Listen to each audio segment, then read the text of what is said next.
Welcome into Astros baseball on Root Sports. Charlie Morton, you see him there making his way out. He'll be making his first official regular season start for the Houston Astros. It's day 3 and the skies are clear. A very cool night here at Minute Maid Park.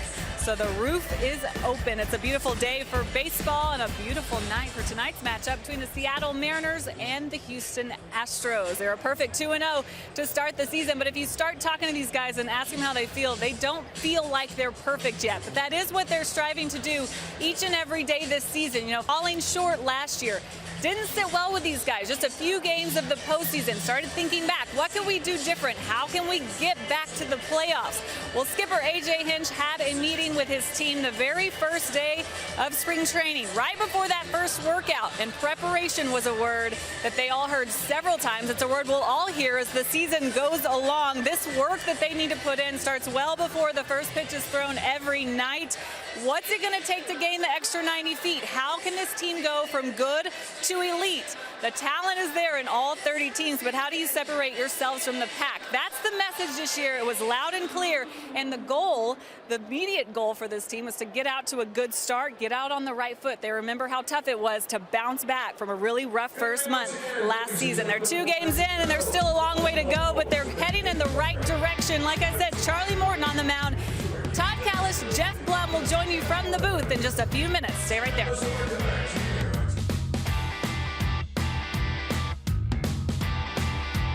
HEB. No store does more than my HEB. And by Southwest Airlines. Yes to low fares with nothing to hide. That's transparency. Everything has gone exactly according to plan through 2 games in 2017. And another big piece to the puzzle could fall into place tonight. Plummer and I will be back to talk about that as first pitch heads your way next.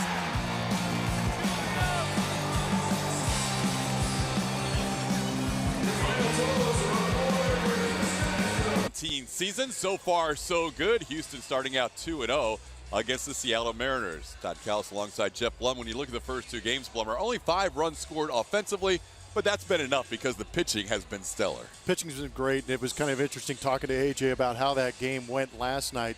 They were 0 for 0 with runners in scoring position and yet scored 2 runs. He'd like to see a couple more guys on base when they start hitting those bombs.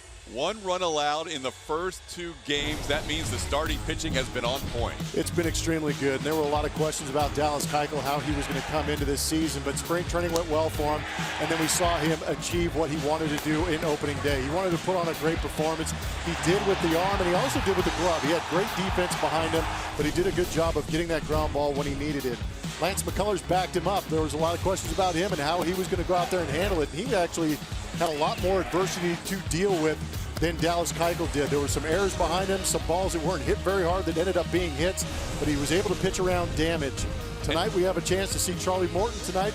Tell us what he's got, Todd. Charlie Morton's a guy we're really looking forward to seeing him tonight because he's kind of an unknown quantity. He only pitched a few starts last year for the Phillies, but what we saw in the spring was very impressive. It was very impressive. The biggest thing for me, and we'll look for it tonight, is velocity out of Charlie Morton's arm. He had basically a full year off. Looks to have covered. Hopefully he's recovered, and hopefully he's 100% for this season. He's got a really good moving fastball. His miles per hour has really ramped up the last couple of years.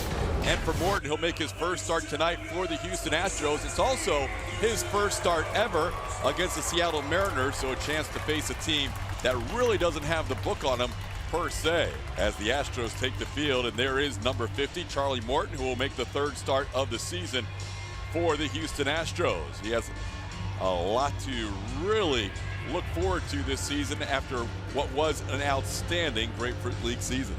No, he had a great spring training, and like we said, he was out all last season basically with a torn hamstring. So he had some time to rehab that, get himself right, got himself a 2-year contract here with the Houston Astros. But there's the numbers we're talking about. In those 5 starts, yes, the ERA is great, but check out that whip. Under a 1 is a beautiful thing, but the opponent batting average with that heavy sinker ball that he does have, where he creates a very high ground ball percentage, is a great thing here at Minute Maid Park. What we're going to look for tonight, and what you've heard AT HOU talk about, is he going to have the ability to get that 12-6 breaking ball over that he likes to throw almost 26% of the time? Does have a changeup, maybe a split finger with a different kind of hold, We'll have a chance to take a peek at that too, but he is basically sinkers, slider, a little bit of a cut to that slide, and the breaking ball to put guys away. But again, Astros defenders are used to being on their toes with the pitchers here at Minute Maid Park. They pitch to contact, and they pitch to use that defense. And hopefully after last night's miscues, they're ready to go.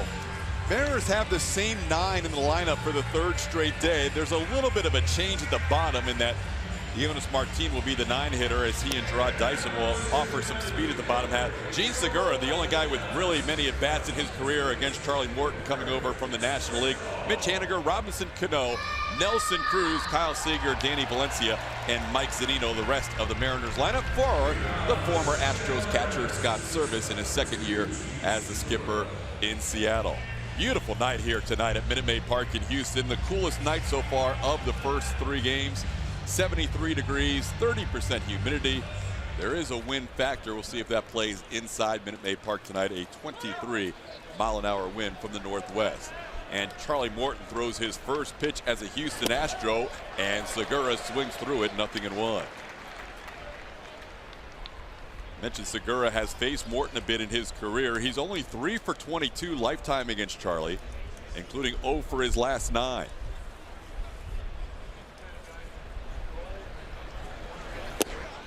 Nobody else in this Seattle lineup has more than 3 at-bats career against the right-hander.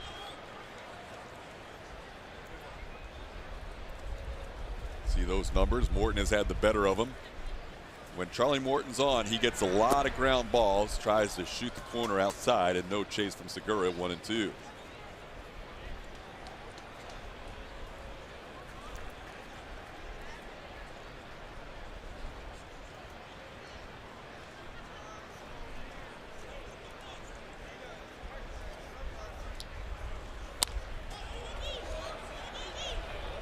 Morton, a 33-year-old, started his career with the Atlanta Braves in 2008. Has spent the majority of his career with the Pittsburgh Pirates, 2009 through 15. Last year he was a Philly, but only made 4 starts before a season-ending injury to his left hamstring. Ended up having surgery in early May. Again away, it's 2 and 2. I think that pitch right there qualifies as that slider. Kind of sweeps across. There is a little bit of depth to it, but it's just something to offset that good arm side run that he has on that sinker. Works to that outside corner. He's not gotten the chase yet from Segura. You can see he starts his delivery on the far side, on the first base side of the rubber. And that's 3 in a row outside with that same slider you spoke of, and Segura has not offered. Yeah, we've yet to see that 12-6 breaking ball, but I'm sure he's going to come with the fastball right here. Look at how far over he is. That's about as far to the first base side as you can get and still be legal. On the ground, fair ball down the right field line. Segura has a single as George Springer gets the ball back in quickly. He's a leadoff base runner for the Mariners. Take a look at some of those pitches on our MD Anderson strike zone. 2 pitches in the zone. You can see the movement, and that's probably the toughest thing for some of these guys that throw these heavy sinkers, to keep it in the zone. Got to work on that release point. I think even Segura was surprised that he made contact with that, let alone kept it fair.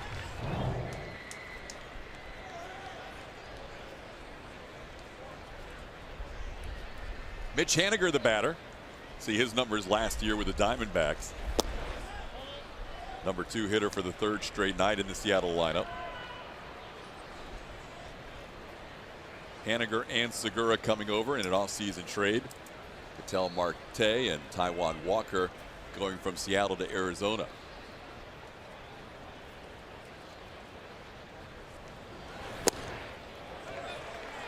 Swing and a miss, 1 ball and 1 strike. We did not have Charlie Morton on any of our 10 Root Sports spring training telecasts. So this will be, for you viewers, our first live look at Charlie Morton. But he was very impressive in the starts that he made in Florida. Really has that velocity where it was last year.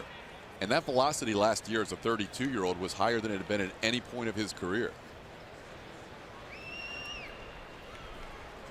What kind of rec specs is Yuli Gurriel working with? I think that was the giveaway at him tonight. 2-2 pitch. One hopper, Correa, Altuve, the turn, not in time. Haniger, good speed, beating the relay.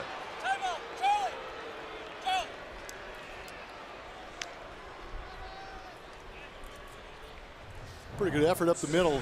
The shift was on against Haniger. You can see Altuve, kind of a funky turn as he gets to the bag, keeping his eye on Carlos as he gives him the flip. And Haniger can run a little bit. Just beats that throw. Kind of handcuffed Yuli too. He wasn't able to really stretch out there and get that ball early. Maybe the specs. Could be. Saw the ball late. Runner on with one out, and here's Robbie Cano. Cano facing Charlie Morton for the first time. The other two guys, in addition to Gene Segura, who have faced Morton in this lineup as Haniger gets back. Nelson Cruz, the cleanup hitter, just 3 ABs.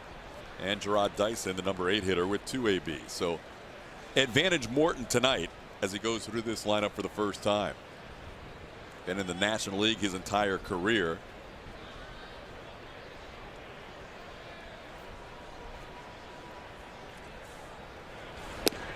Breaking ball, called strike, nothing in one. In fact, not only has Morton been in the National League his entire career, as you see that big looping curveball that catches the outer half. It's a little more of that traditional breaking ball from Charlie Morton. Good location on that on the outside corner. He's made 161 career starts, all in the NL, and then in spring training, every one of his outings came against National League teams. There goes the runner, Haniger, swing and a miss from Cano. The throw by Gaddis sails into center field. Haniger holds on at second. That'll be a stolen base for the rookie. That's his first major league steal. I would expect the Seattle Mariners to test Evan Gaddis. We saw him throw well in spring training. This ball just left a little bit too quickly out of that right hand of Evan Gaddis. Good job by Carlos deking Haniger, keeping him at second base. Still a pretty good pitch from. It's actually a really good pitch for Haniger to run on with the breaking ball, but it was a great pitch from Charlie to get that swing and miss.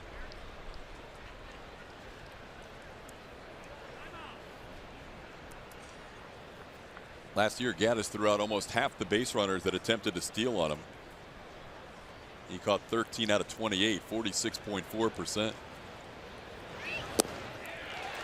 Cano swings through that pitch, and Charlie Morton has his first strikeout facing Cano for the first time, gets him on 3 pitches.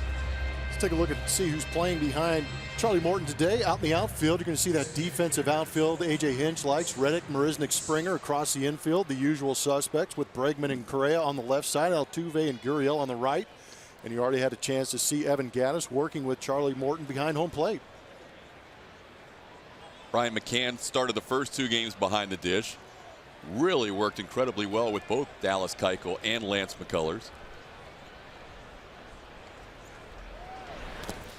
Pitch in the dirt, blocked by Evan Gaddis.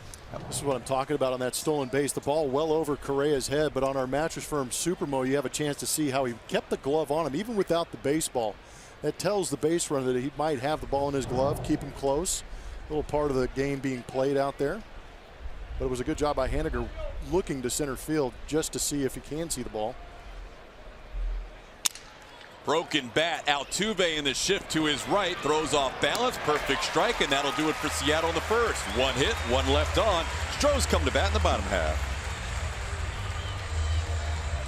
Presented by Southwest Airlines. George Springer will lead things off tonight for the Astros. Alex Bregman follows, and then Jose Altuve sitting at 199 career stolen bases. Carlos Correa, Carlos Beltran, Yuli Gurriel, Evan Gaddis, Josh Reddick, and the first start of the year for Jake Marisnick.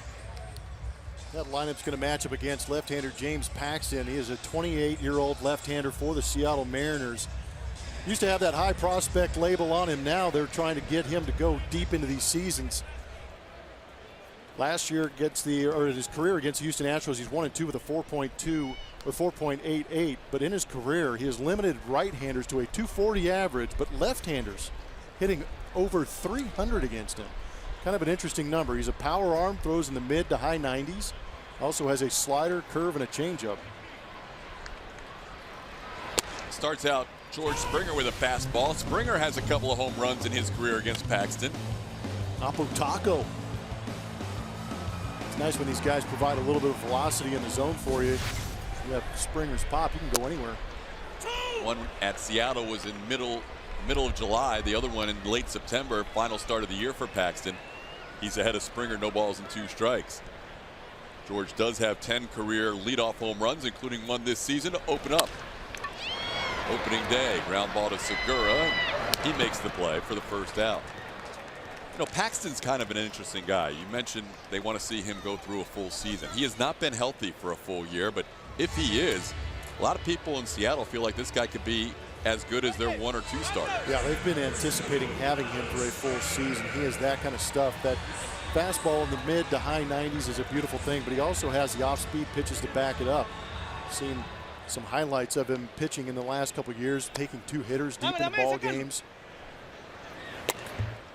So far, pounding the strike zone, first 4 pitches for strikes, 0-1.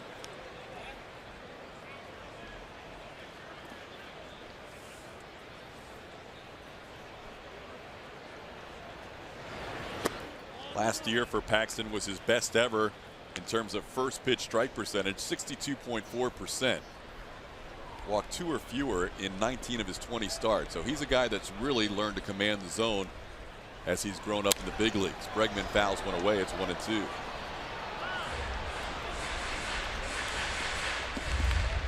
see the size and you see the velocity. You think David Price, you think Chris Sale.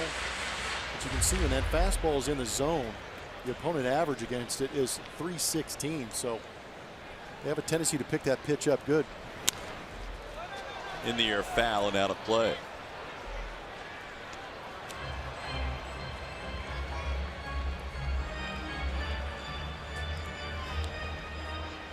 Bregman 1 for 7 in the early part of the season.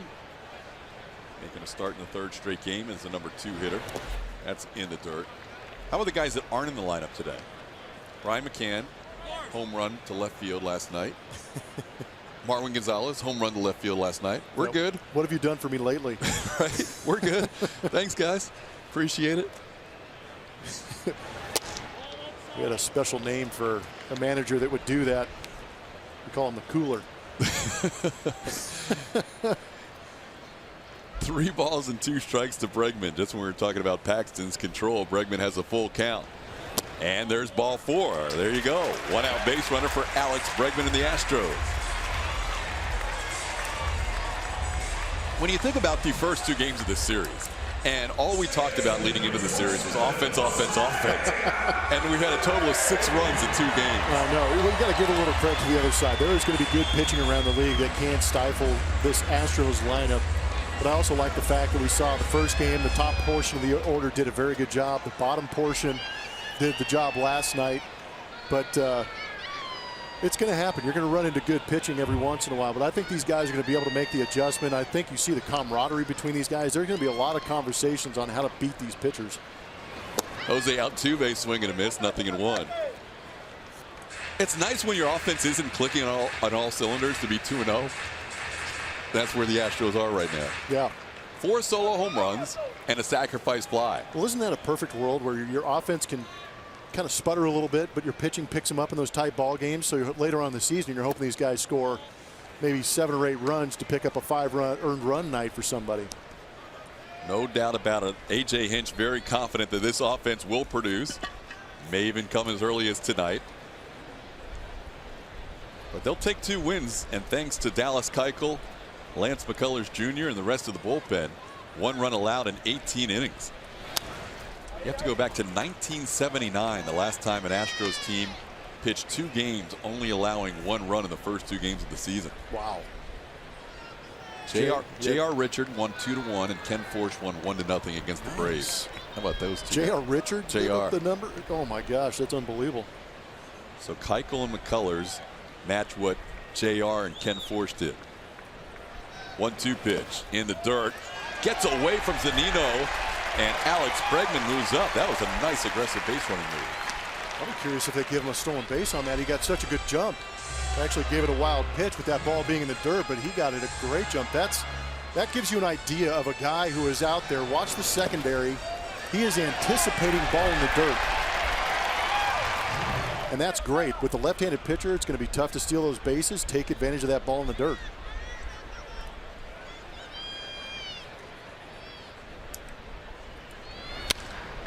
In the air to right center field.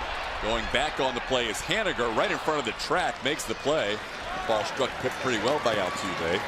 On the flyout, Bregman moves to third. Were you as shocked as I was how far that ball went? That really carried. It didn't look like Altuve put his A+ swing on that, but he got a barrel to it pretty quickly, and the ball went almost to the bullpen wall. Slider, that's a good old-fashioned cement mixer. Almost looked like Altuve was anticipating break, recognized that it wasn't doing it, still got the barrel to it. And that's what I love about Altuve is he's one of the few guys in the big leagues years past and currently that has an innate ability to get the barrel to the baseball wherever it is. Yeah, impressive on the carry on that fly ball to right. Now here's Carlos Correa. Fastball swings through it, 0-1. Here's where the 90 feet Bregman took going from first to second can play in, because Correa may see an extra fastball or two in this AB because Paxton with a runner on third and 2 outs doesn't want to bounce one in the dirt. Doesn't want to bounce one in the dirt. The infield is playing back. This plays right into the RBI dream house. Called strike. Correa didn't like that call as he has a word or two for home plate umpire Doug Eddings. Eddings behind the dish. Corey Blazer at first. Crew chief Jeff Nelson at second and Laz Diaz at third. The crew chief will see all 4 guys get a chance behind the plate at one point in this 4-game series. On the hands, a little grounder towards first where Danny Valencia calls off his pitcher, and that'll do it for the Astros in the first. A walk and 1 man left on. Top of the second, Charlie Morton gets back to work, who in 5 starts this spring training posted a 1.04 ERA. But after asking him yesterday how he felt about it, wasn't all that great for him. He said he wasn't as efficient as he would have liked to have been, especially against right-handed hitters. Usually a lot better against them. So something to watch as this game goes on. Also, guys, AJ saying today after seeing Charlie up close and personal, getting to really know him, he found him to be more of a cerebral guy, one that really thinks things through, and then his stuff was a lot more advanced than he had thought originally. So all good things, guys. All right, Julia, Kyle Seager takes a pitch for a called strike, 0-1.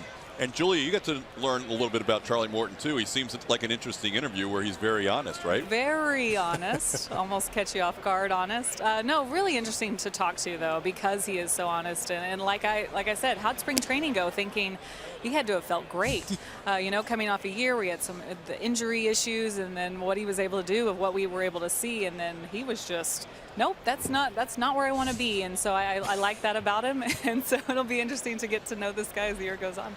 1-1 count to Seager. I also like when Julia talked to him about his velocity being raised the last year plus this spring, and he's like, I wish I knew how I did it. He really didn't know. Stay right there. He said, I don't know. I just that answer ignorance is is bliss. Right.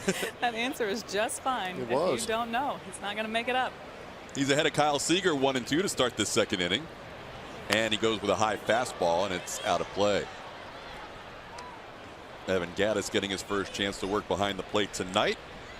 He has big shoes to fill, as Brian McCann has an 0.50 ERA for his team pitching staff coming into the season. How do you know that's not Brian McCann? That's a good point. They could switch jerseys and no one would know. There you go. If some, although when they go up to the plate, it might be a little awkward for McCann to swing right-handed. Ground ball right side. Gurriel will take it himself as he waves off Charlie Morton for the first out. Take a look at the velocity with Charlie Morton, and at age 32, all of a sudden, boom. I'm telling you, it might have something to do with the rehab that he had to do last year, and all of a sudden he's 100% going into spring training, because that is a massive jump. It's not too often you see guys, not necessarily in the latter part of his career, but late in his career, where he gains 3.3 miles an hour. That was a great surprise for A.J. Hinch. He was shocked by it, but it's a beautiful thing that he's still been able to maintain the movement with that pitch, too. Julia? Well, another thing Charlie said when talking about his velocity. Be a new segment. Well, this one threw me off a little bit too. He said that he's actually lost a lot of weight over the years. And so it's confusing guys that he used to pitch with or play with, because they're wondering, why are you throwing harder now being skinnier? So throw that into the mix. Try to figure that one out. He's an enigma. He is. He just Charlie threw that, Enigma. He just threw the last pitch 96. This is a guy that he's throwing 96 and losing weight. I mean, nobody's going to be happy with him. That one is 95 and lined into the crowd. There was a one-hand catch by a fan with a beverage in his left hand and a baseball in his right. That's the way to go to the ballpark. We call that skills. Watch this. You watch it. Wow, extended too, and robbed it from the guy behind him. The guy behind him was going for the left-hand one-hand bare hand. Send him a contract. That's a serious snag out there. Good hands early from the crowd here at Minute Maid Park. Called third strike. Morton gets his second strikeout, getting Valencia looking. I think that's what surprised us most, is that Charlie Morton all of a sudden turned into a strikeout pitcher too. Great location, and you can see kind of center cut, but down in the strike zone, in that bottom third of the zone that you like to see it. But guys aren't picking up the velocity. They're not picking up the movement, because those are relatively decent pitches to hit, but you're seeing guys take them. But in talking about kind of deceiving, he's a ground ball pitcher who struck a bunch of guys out in spring. In the air to deep left center field. This one is off the fence in front of the visitors' bullpen. And on the first pitch, Mike Zunino has a 2-out double. I think that's been, in the years we've seen Zunino playing in the American League West, this is his MO. He can hit the heater, has tough time when the ball starts to wrinkle a little bit or change speeds, but he can ambush with the best of them.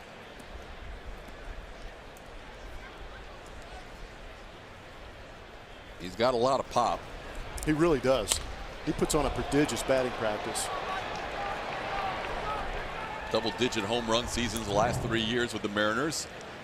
He's on second base with 2 outs, and now Morton will deal with Gerard Dyson.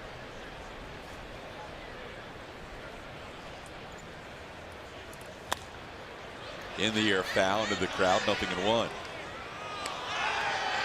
Dyson had been the 9-hitter the first 2 nights. Scott Service kind of mixing up the bottom third of his order tonight, with Dyson moving up 1 spot and Leonis Martin dropping down 2 spots. Service looking for something from this Seattle offense, which last year was 3rd in the American League in runs scored and has a total of 1 run this season. There's a pitch that misses away, 1-1.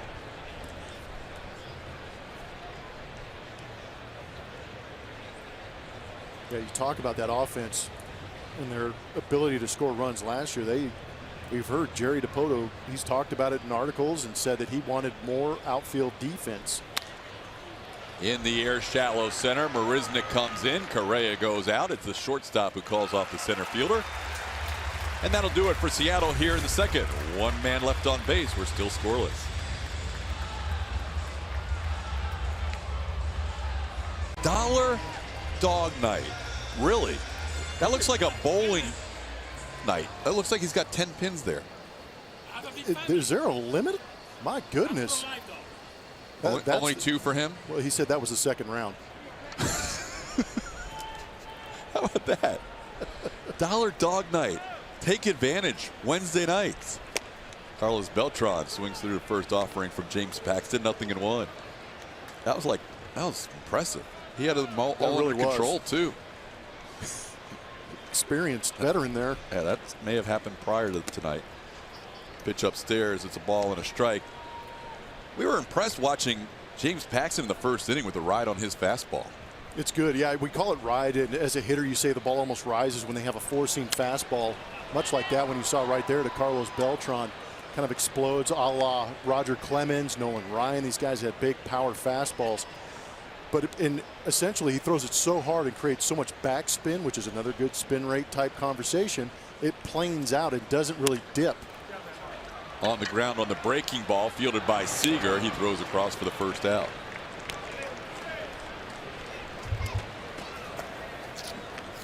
Look at that velo from a lefty. Almost 97 out of the left-hander. I was going to tell you to look at it, but you're already looking at it. I am. But no, that's impressive. That's legit and again, right there. You know, starting pitchers. Because I would imagine Aroldis Chapman's got to be somewhere in the vicinity of that. He's got a pretty good left arm, too.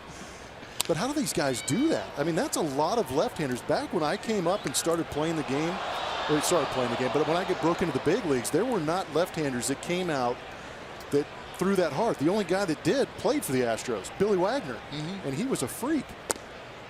Then you had Randy Johnson come into the picture too. He threw hard, but it was unusual. It was two guys out of the entire major leagues, and now you've got 4 or 5 guys on a list that are making it 93 plus. Broken bat past Gary Pettis at third. It's 1-2. When you were talking last half inning, we caught the tail end of the top of the second. You were talking about how outfield defense was emphasized this year for Seattle, and last year they scored 768 runs. They've struggled the first couple of days to score runs. Yeah, the name that jumped out to me was a guy named Seth Smith, left-handed hitter who absolutely destroyed Astros pitching. He did a great job hitting in Safeco Field.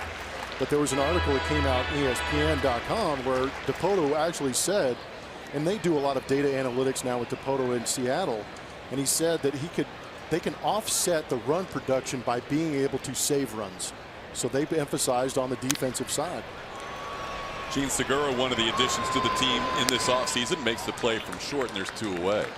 And it's a long season. You've got to see if that plays out, but he's got history to go by where numbers say defensive runs saved will outweigh how many runs an outfield can create. It's always interesting when teams tinker because ideally you're just trying to get more runs scored than the runs you have allowed. So runs created versus runs allowed, whether it's pitching a defense or offense, you try and find that right balance every year. Yeah, and they already have 3 guys in the middle of their lineup in the Cano, Cruz, Seager situation. They've added Danny Valencia, who had taken over for Logan Morrison, who's a guy that destroyed the Astros too and a good left-handed hitter. But you need guys, you need a supporting cast around them, and the Astros found that out last year. They've made the additions to the bottom third of their order. Now they've got one of the deeper lineups in all of baseball. There's spots in this Seattle Mariner lineup where you can pick and choose who you're going to go after and who you're not going to let beat you. There's that good fastball. Look at that 98 on our gun. And how easy does it look? It's just a fluid motion with the ball jumping out of his hand. Evan Gattis getting a start tonight.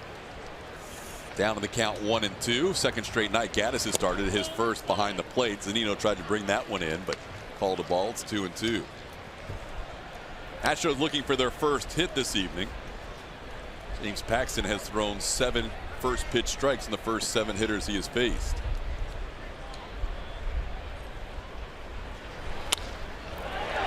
Line drive, fair ball down the left field line, caught by a fan, which will result in a ground rule double. As Evan Gattis has the Astros' first hit. He's a 2-out base runner here in the second. It's kind of funny to hear the fans booing. They're probably booing because they wanted to see if Evan was going to go for a triple. He lit it up a couple years ago, but good piece of hitting, staying on the off-speed pitches. We talk about staying through the zone. That was a good job by Evan. You see how far out in front he actually made contact with that baseball. Little fan interaction. So now 2 outs, a runner on second, and Josh Reddick the batter. You heard Jeff earlier talk about how James Paxton has reverse splits in his career. The lefties have as good a chance, if not a better chance, against Paxton over the years of getting a base hit, and here Reddick has a chance at an RBI with a runner in scoring position. In the air to right center field, but over comes Haniger to make the play. Hit well, but caught by the Seattle right fielder. So we're through 2, 0-0.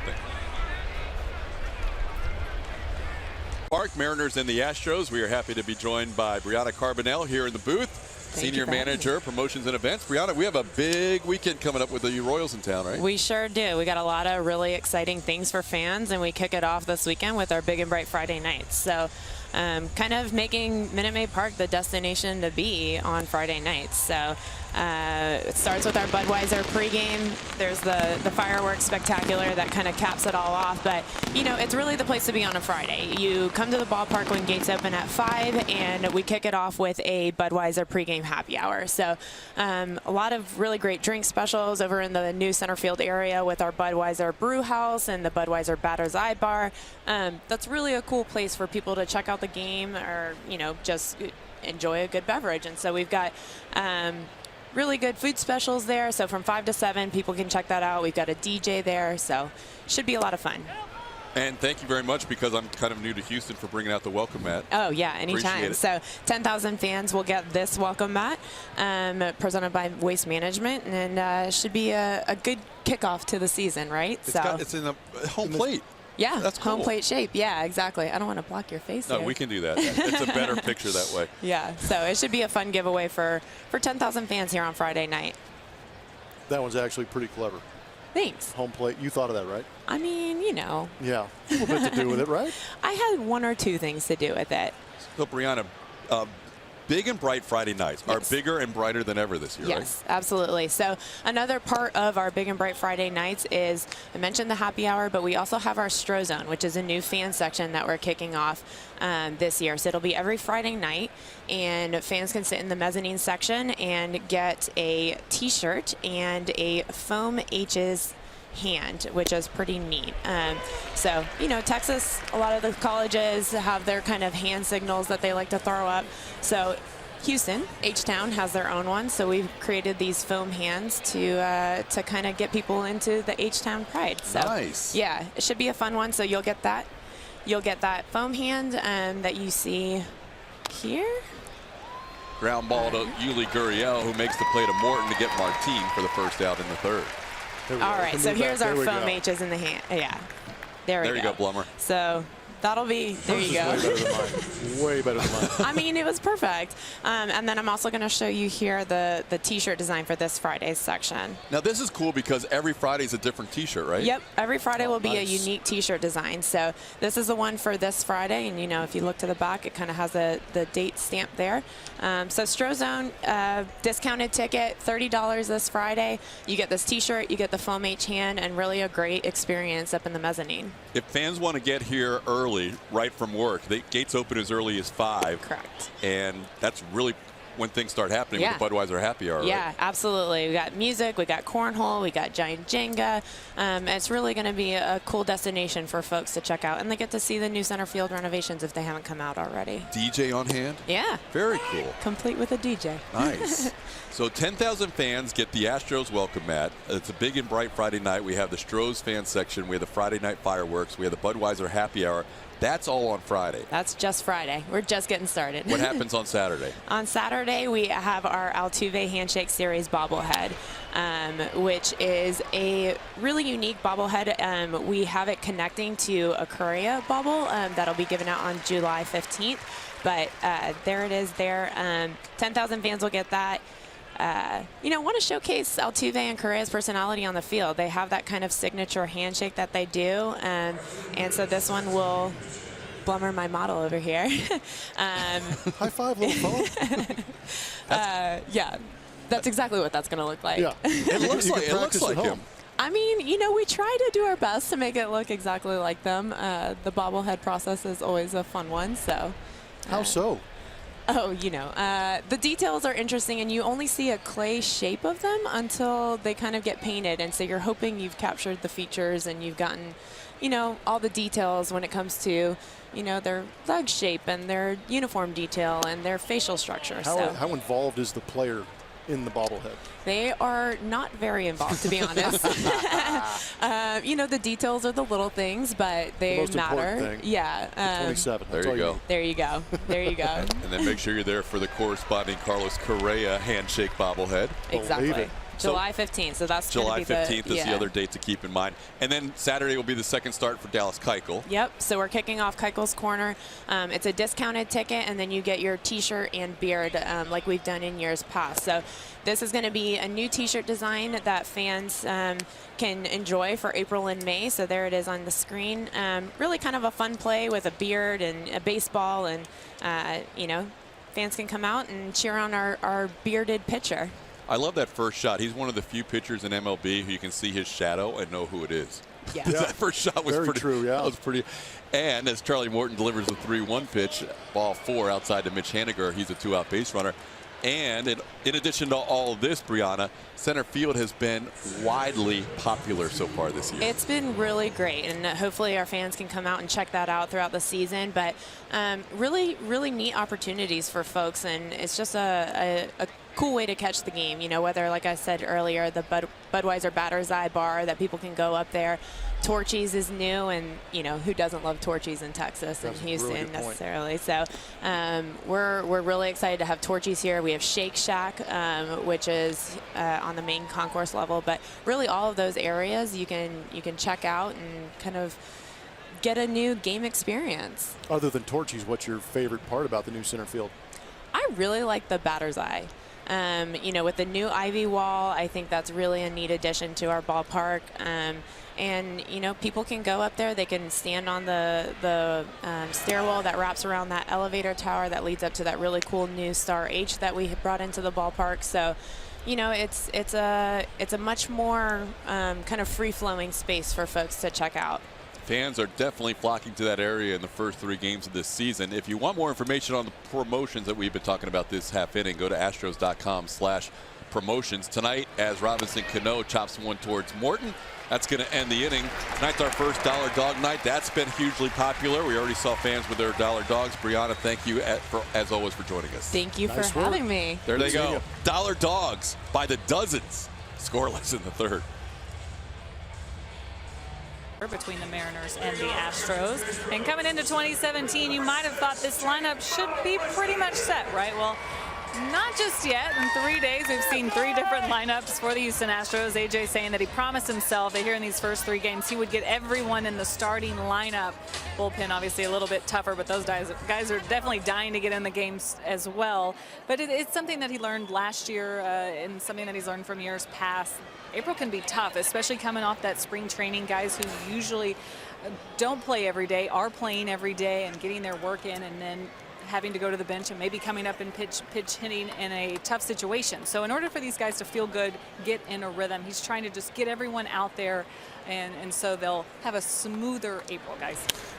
Jake Marisnick in his first 2017 at bat pops one up on the right side. Robinson Cano makes the play for the first out. He almost deked Danny Valencia for a second. Robbie's so nonchalant on those pop-ups that He really is, man. Valencia almost went after it at the last second. The game's not that easy, but Robinson Cano has a tendency to make it look easy. Danny learning the nuances of playing next to Robbie Cano. One out here in the third. Here's George Springer back to the top of the order. Astros so far with a walk and a double. The walk was issued to Alex Bregman, the double by Evan Gattis. As Springer takes a breaking ball for a called strike, 0-1. And Paxton just pouring in the first pitch strikes. 9 of the first 10 hitters have seen a strike to go to 0-1. And now Paxton ahead 0-2. Any pitcher works better when you get ahead of the count, but when you have 97 heat like that to follow up with an 0-1 pitch, kind of lethal.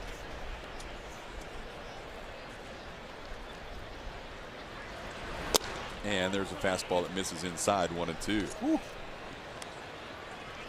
I feel the same way, George. 97 down and in. Some say good take. Some say I had no chance. That was a defensive swing. Springer just staying alive, looking for a better pitch. 98 on the outer half. Yeah, I've had conversations. You know, you play with enough teams, you end up kind of crossing over and facing some guys. I remember Woody Williams when he was with St. Louis, faced him a couple times in spring training, and I took a couple pitches, and I was on a team with him later in San Diego and here in Houston. And he says, you know, you took a couple pitches back then. He goes, were you laying off that because you saw it that good out of my hand? I said, Woody, I had no idea how I was going to even try and hit that ball, so I took it. Why offer if you're not going to hit it? So I dressed it up good enough to make him think otherwise. That's good, though. Oh. Put the doubt in his mind. That's the only chance I had. Breaking ball for strike 3, but the pitch gets away from Zunino, and Springer hustling down to first. He'll live on the strikeout. Wild pitch.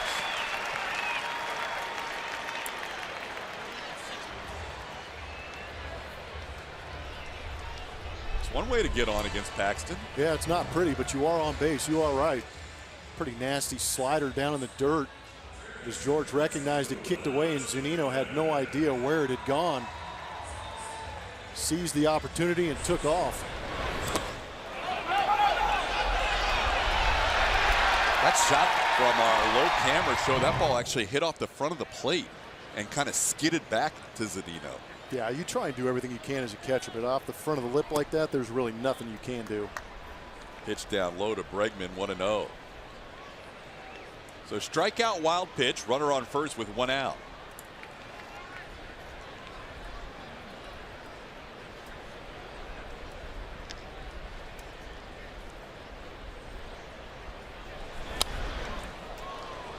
Ball, 1 strike. Paxton has faced the Mariners in his career in 4 previous starts, 1 and 2, with a 4.88 ERA. His 2 starts here at Minute Maid Park, he has a 3.75, and he's 1-0. 12 innings of work here at Minute Maid Park with 15 strikeouts and 3 walks.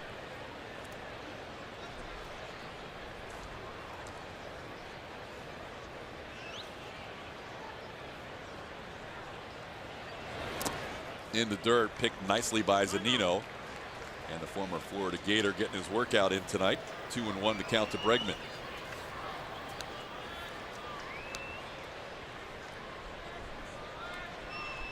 See how the Mariners shift Alex Bregman in the outfield, expecting him to shoot a ball towards right center field.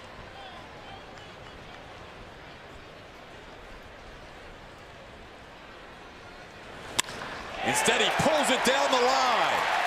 Springer around second, heading to third, waiting for the sign from Pettis. It's a stop sign as Bregman ends up on second with a double.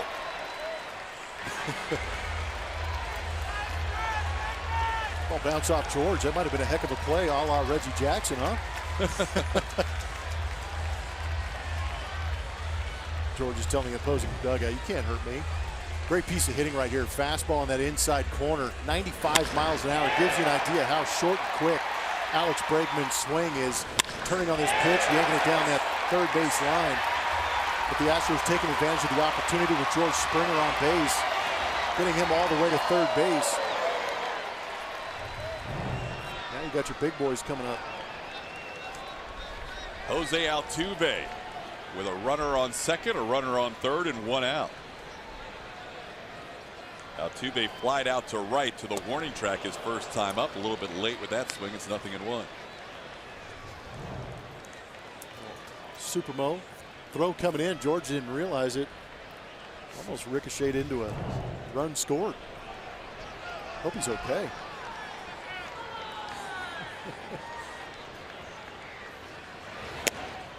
Fastball at 97, rides wide. It's 1-1. Well, the Astros, after last night's 2-1 victory in which they had not one runner in scoring position, tonight have had runners in scoring position in all 3 innings so far. Still looking for their first hit with runners in scoring position this year. Foul tip at the plate. It's 1-2. It's hard to pick up a victory without a runner in scoring position, but 2 solo home runs took care of that last night. Yeah, it was kind of funny to look down at the scorebook and realize that. Because I was scouring through some of the box scores, and I'm like, why don't they have a stat for runners in scoring position? Looked at my scorebook, and because nobody was in scoring position. You pointed that out to me. It was remarkable. Altuve down to the count, 1-2. Breaking ball, slice foul.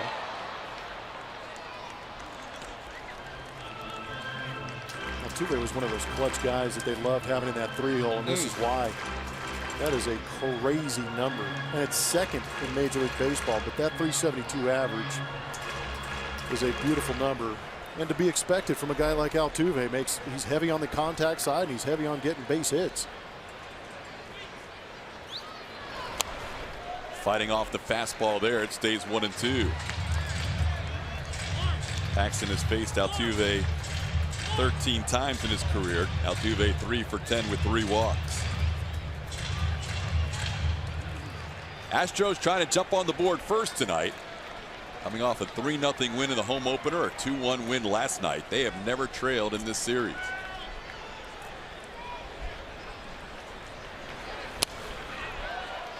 Fouls another back. Altuve with a good battle. It's still 1-2. Really no pattern to what's going on. Saw that strike zone. In, out, up, down.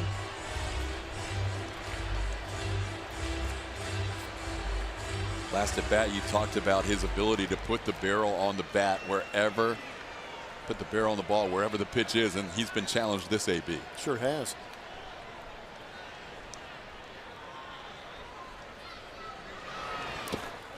Lays off that pitch in the dirt. It's 2-2.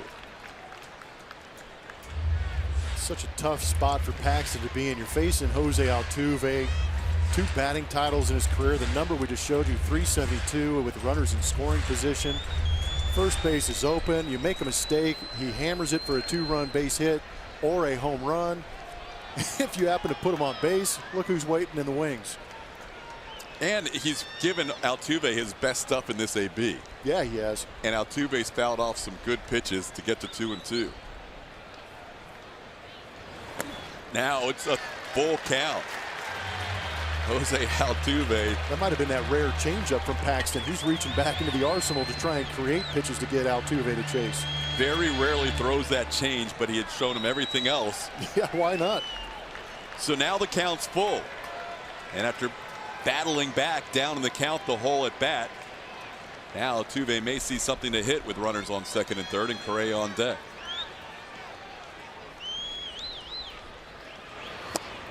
Breaking ball, swing and a miss. Quite a battle won by Paxton. 2 outs.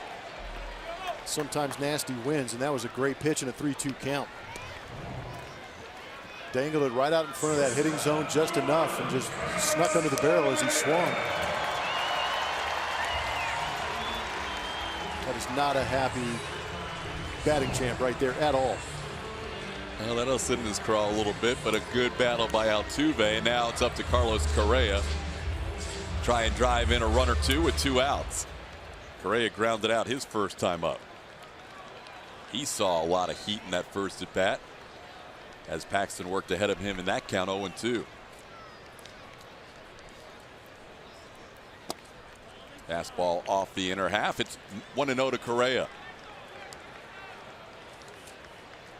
Springer on third. He reached on a strikeout wild pitch. Bregman on second. He doubled down the left field line.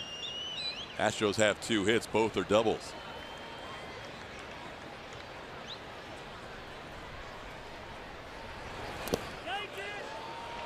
They said he went around. 1 ball and 1 strike. Called by the home plate umpire Doug Eddings. Joy of replays. Everybody at home can make the call. See if you agree. Looks like he went.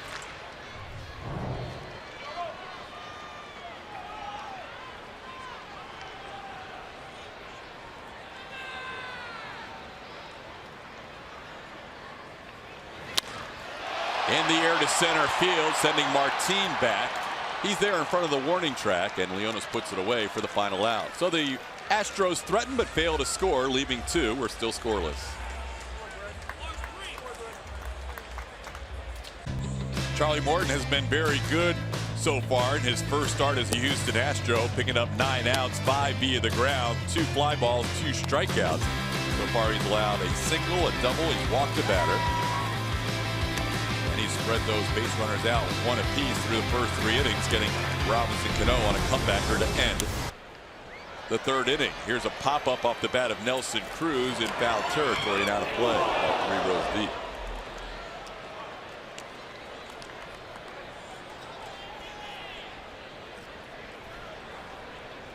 Tell you what, with what the Astros pitchers have done in this series so far, and I know it's 2 games in, 3 innings into Charlie Morton's start, and we talk about how good these pitchers are, but you also got to take it into the clubhouse and kind of look at the scouting reports and what these guys are doing. They came in with a pretty good game plan, and these guys are executing it great. Yeah, really like what I've seen, not only from the starting pitchers, but the camaraderie and the communication between the starters and Brian McCann the last couple of nights. Yep. And same thing tonight with Gaddis working with Charlie Morton. There's a pitch that rides in on Cruz. It's 2-1. You know, there were different points last night with Lance McCullers Jr. on the mound where it really could have gotten away from him.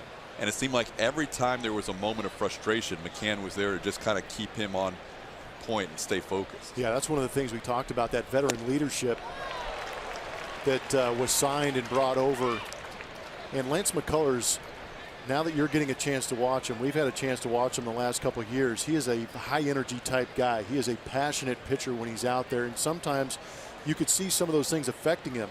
Last night we really didn't see it. He was calm, composed, executed his pitches, but I give a lot of credit to Brian McCann. Ball driven deep to center field on the 2-2 pitch, and this ball is off the wall. Marisnick plays it on the track, and Nelson Cruz into second base with a big double of over 400 feet.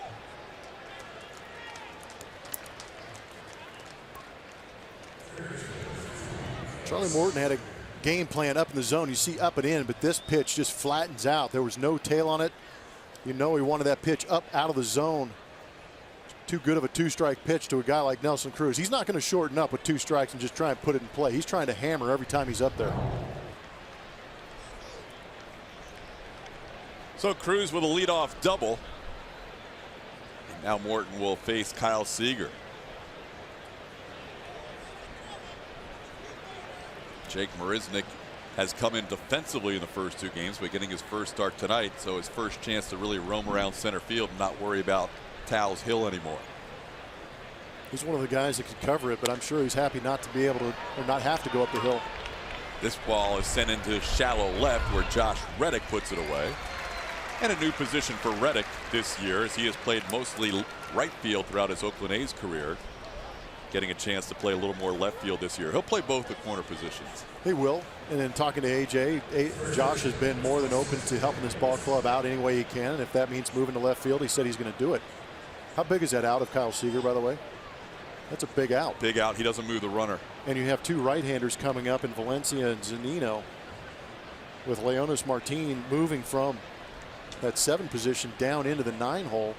Put Zunino up 1 spot. So Charlie Morton has 2 right-handers to work with.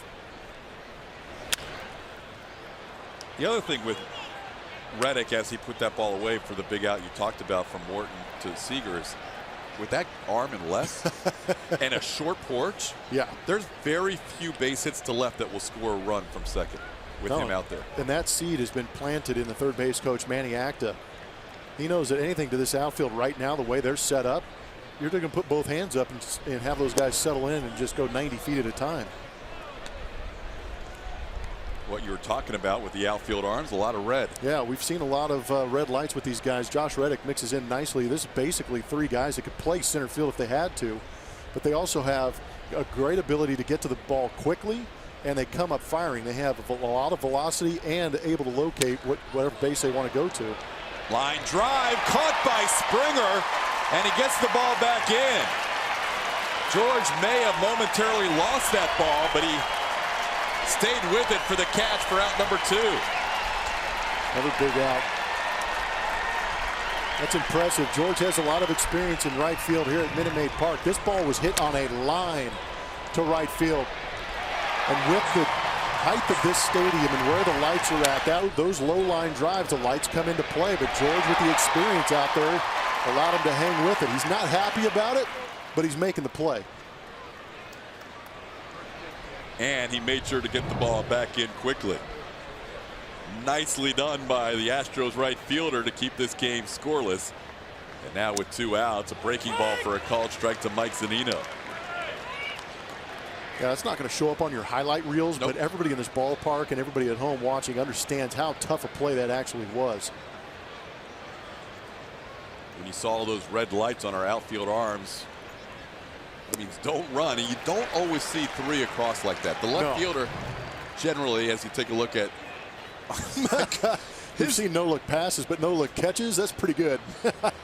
His eyes were nowhere close to seeing that ball into the glove, as he could not see the ball for the last few feet. And George, for me, I'm not sure if even George knows it, but he has the type of talent that can overwhelm a game at times. And I think right there, the anticipation and the athleticism allowed him to make that catch. Leadoff double by Nelson Cruz, and he has stayed there. A fly out to left, and that nice snag by Springer on the liner to right. Gaddis keeps that ball near the plate. It's 1-2. And I got a question. We were talking about Mike Zunino, who in his first at bat hit the first pitch fastball, and I said ambush. What I mean by ambush is a guy who steps into the plate and is looking fastball first pitch and swinging at first pitch fastball. He is on the attack immediately, and that's what the type of hitter that Mike Zunino is. He's a very good fastball hitter, and he's looking for it early in the count.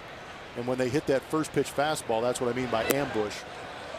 Catch them off guard, attack them when they ain't looking. That was a strategy that a lot of Mariners used last year. They hit 385 on first pitches, which was the best in baseball. Nice. So Zunino kind of fits right into that mold. There you go. They come out there and they are aggressive early.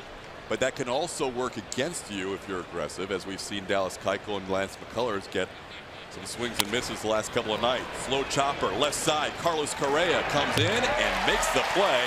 And a leadoff double stays at second for Charlie Morton and the Astros. Scoreless.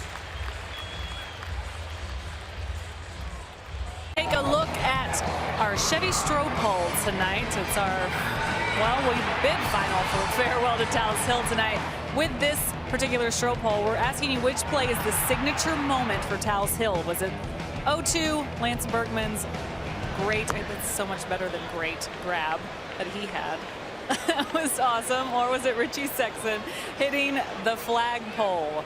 Which of these is the signature moment for Talus Hill? Vote at Root Sports SW is where you can find this poll. We'll tell you who wins later in the broadcast. Todd.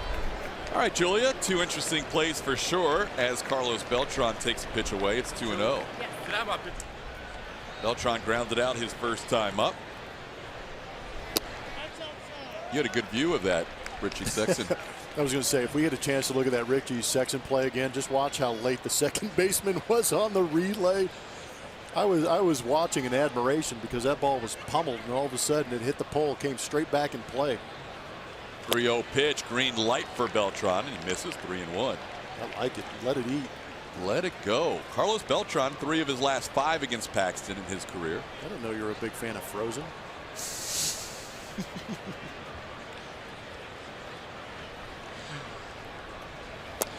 And a late swing at that 3-1 offering. It's now 3-2, 97-mile-an-hour fastball.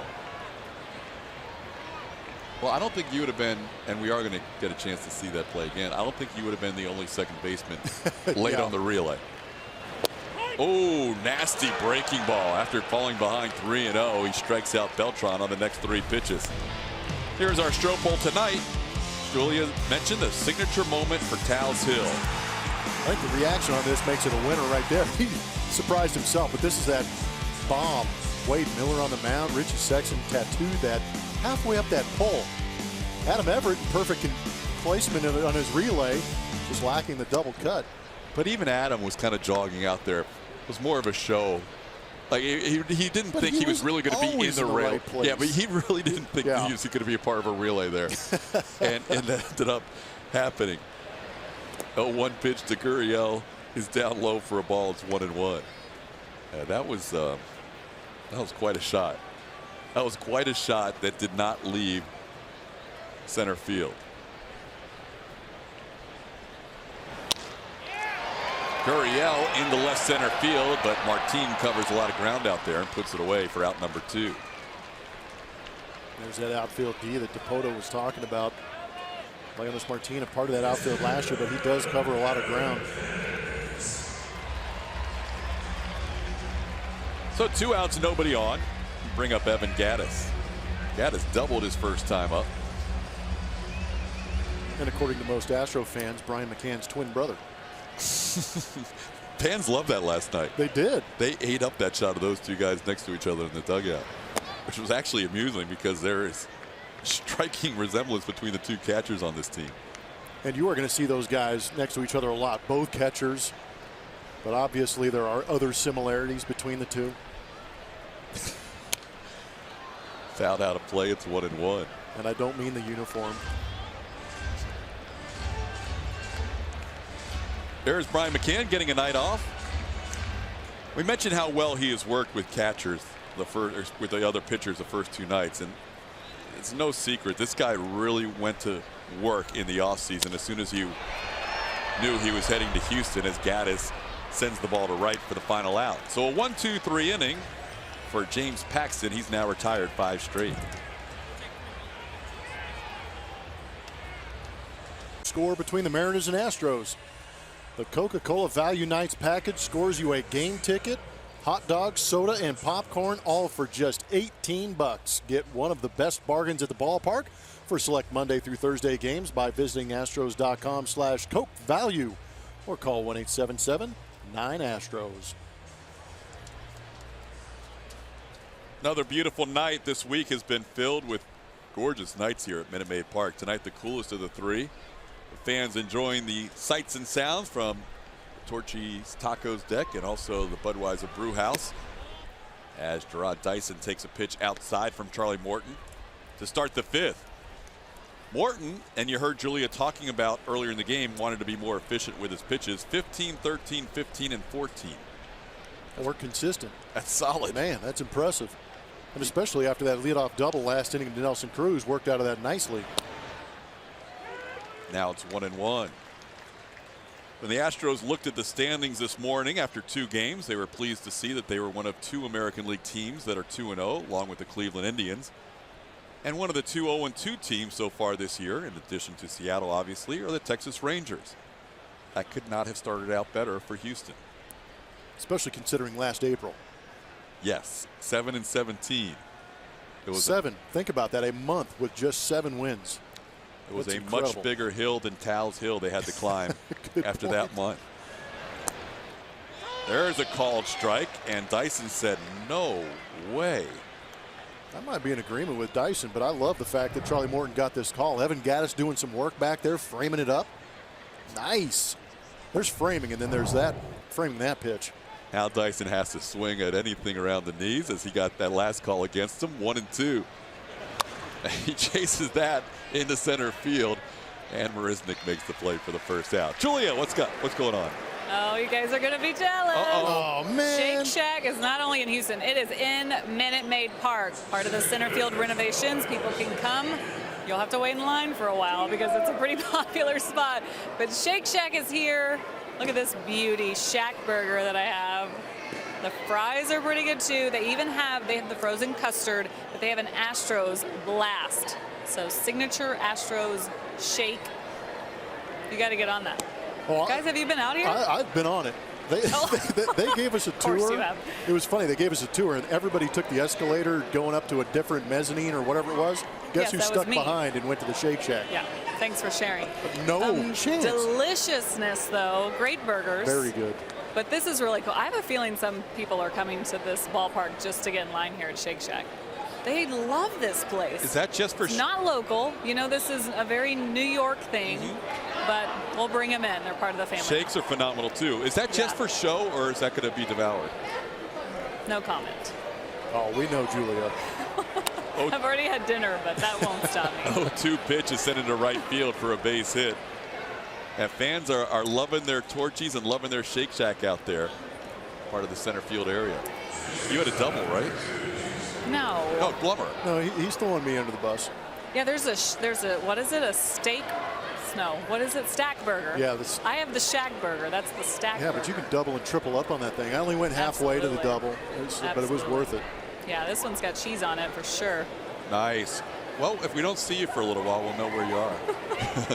Enjoying a little Shake Shack burger. I'll tell you what, if you need any help, bring it on up here. No, I don't.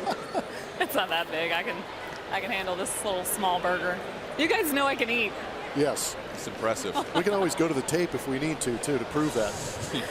It's the concretes. That's the word I was looking for. It's like custard, though, right? Yeah. Well, I have heard. One of the first things I was told when I was Order the Astros blast. Yeah, but one of the first things I heard was that you could definitely you could take down some food, Julia. So that was definitely that was definitely part of the interview process. Get used to that. So enjoy a little Shake Shack burger out Thank there. you. Yeah, enjoy. Got a runner on first base, 1 out. We're in the 5th inning. Back to the top of the order for Gene Segura. Morton has allowed 4 hits so far tonight, and it's 1-1 on Segura. There have been unbelievable additions made to Minute Maid Park from 2016 to 17. We're already talking about a stadium that was amongst the elite anyhow before this year, but now with all the new additions, I mean, fans are just loving life coming to games out here. Oh, there's a close play at first. We saw the view last night from Julia with the Lexus Field Club last night. Here's the play at first again. Yuli in great position. An efficient tag. That was a good throw from Charlie, too. There's those glasses. He's going skydiving later. A little night skydiving. Yeah, why not? Breaking ball sent in the air to right field, sending Springer all the way back. He looks up and this ball's gone. First lead of the season for the Seattle Mariners comes on a 2-run home run by Gene Segura. And it's a 2-0 game.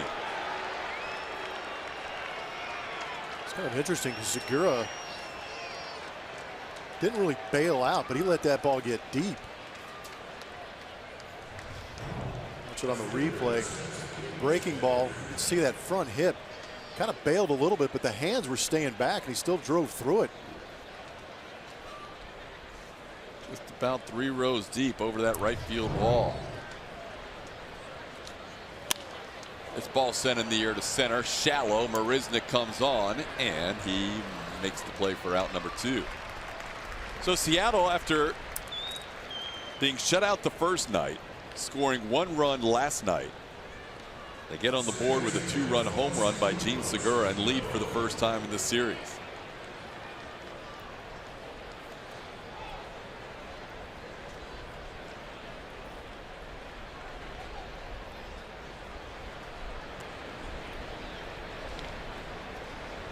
Here's Robinson Cano. He takes a fastball at 96 on the outer half, 0-1.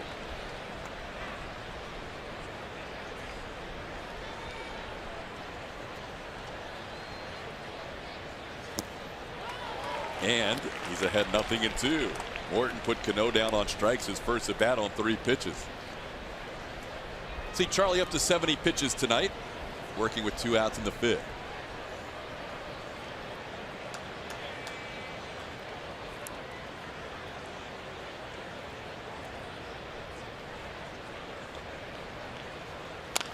On the ground, Gurriel backs up, gets a high hop, gets help from his pitcher, and that'll do it. But Seattle scores 2 on Segura's first home run as a Mariner.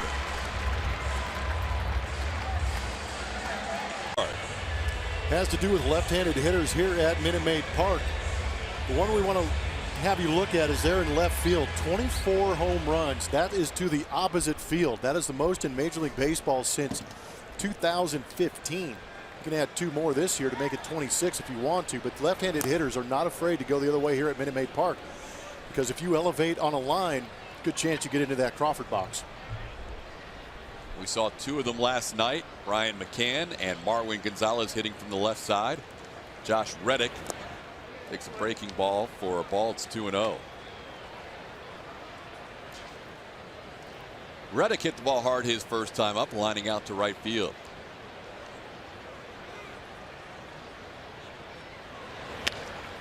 This time, a little shallow center field shot, caught by the shortstop Jean Segura. Out number 1. Well, Paxton's retired 6 in a row and working for the lead with a lead for the first time tonight.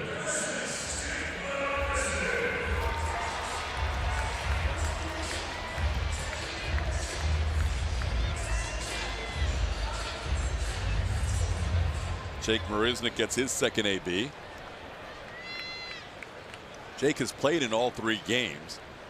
A.J. Hinch joked after the game last night. He told him he would play in 162. It just might be a defensive replacement for the majority of those games, as he has been the last 2. I know that feeling.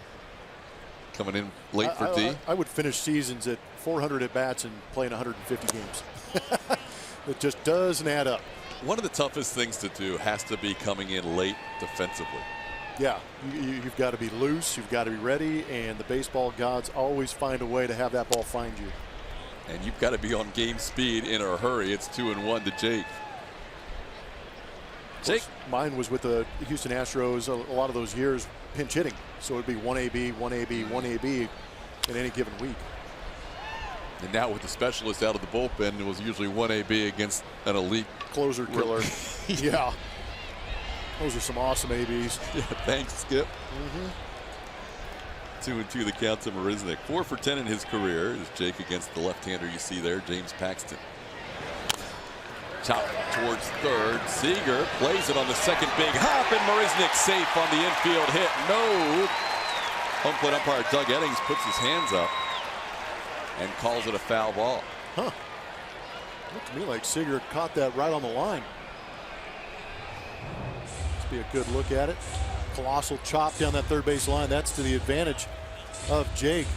As you can see, the body is maybe in fair territory, but it looked like that ball did end up bouncing foul. It's where the baseball is, not the player. I don't know. I might have changed my mind on that replay. Not enough to overturn. Yeah, it's a home plate umpire's call until it gets to the bag. That's not a reviewable play. It was not a good choice. Swing and a miss. It was not a good choice by Seager. Yeah, I agree. It worked out well, though, as they strike out Marisnick on the next pitch. So strikeout number 3 for Paxton. 2 outs here in the 5th. 2 outs, bases cleared. Back to the top of the lineup. George Springer grounded out, struck out, and reached on a wild pitch his last time up. And he swings at the first pitch and chops one foul.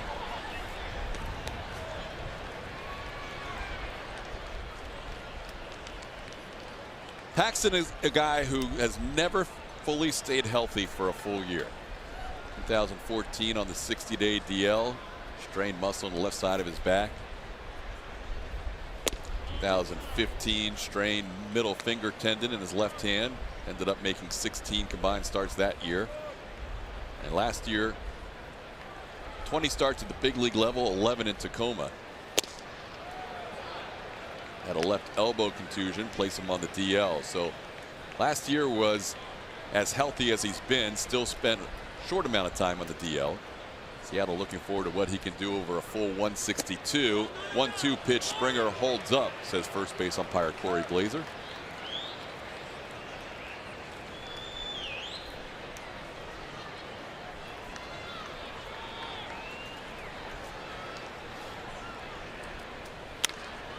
Popped up on the infield. Valencia makes the play. And that'll do it for the Astros in the 5th. It is 2-0 Seattle. 6, Todd Callis alongside Jeff Blum. Also Mike Stanton joining us in the booth this inning. Gentlemen, how are you guys doing tonight? How are you, sir? Fantastic. Mike, we've got 2.5 games into the season, and we've got a 3-0 game, a 2-1 game, and a 2-0 game so far tonight. Pitching is dominating. It's one of the reasons why the Seattle Mariners team is really a sleeper team in the American League, is because if they get pitching like this, eventually you know Robinson Cano and company are going to hit. Charlie Morton begins the 6th inning. He'll face Nelson Cruz. What have you seen out of Charlie Morton tonight? More velocity than I expected. You know, I remember watching him back with Pittsburgh, and he threw firm, but I didn't really see this mid-90s stuff. But listen, the breaking ball has been outstanding. I thought he's controlled his emotions well. This has to be a lot of anxiety in him right now, just because, you know, first start with a new team. 2-0 the count to Nelson Cruz, and that'll create anxiety for any pitcher as he fouls one into the dugout. It's got to be a certain level of excitement, too, for Charlie Morton. Last year only pitched in 4 games after that torn hamstring. Do you think can you attribute more velocity to actually having an entire season to get loose for this year? Well, he is 33 years old, Jeff, but you have to remember him having that most of the season off.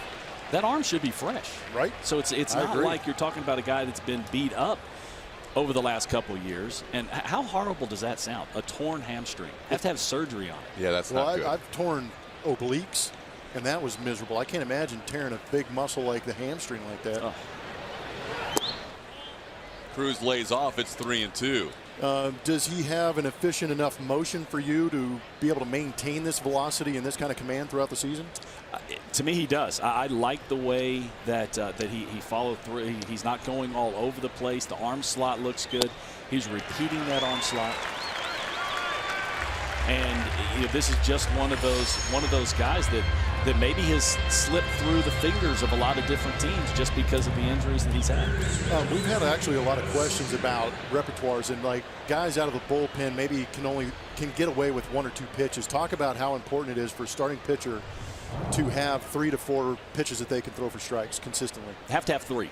If you don't have 3, Yep. you better be throwing extremely hard, and you better have a snapdragon breaking ball. Because if you don't, you know, we go back to there's been guys in the past that have been able to do it with 2 pitches, but with when you have 3, now you have as a hitter, you know, you can't guess which way he's going. You can't just, it's 50-50 each Well, I was pitch. going to say the percentages work towards the hitter. Yeah, everybody has their tendencies. And you know, with Charlie, it looks like the curveball is a big pitch for him. You know, it's got good depth. He's a big dude. If people can't tell, I mean, this guy is tall out there on the mound. He's got good downhill tilt, and that breaking ball he's got good command of. and he works on the far first base side of the rubber. It's pretty extreme where he is. He does, and the reason he does that is it gives him a different angle to the outside corner. Being a two-seam fastball guy, he wants a little bit different perspective of getting the ball to the arm side of the plate, which is away from a left-hander, in on a right-hander. Kyle Seager with a count of 2-1 is now 3-1. And then it also, being on that side of the rubber, it also helps his breaking ball also.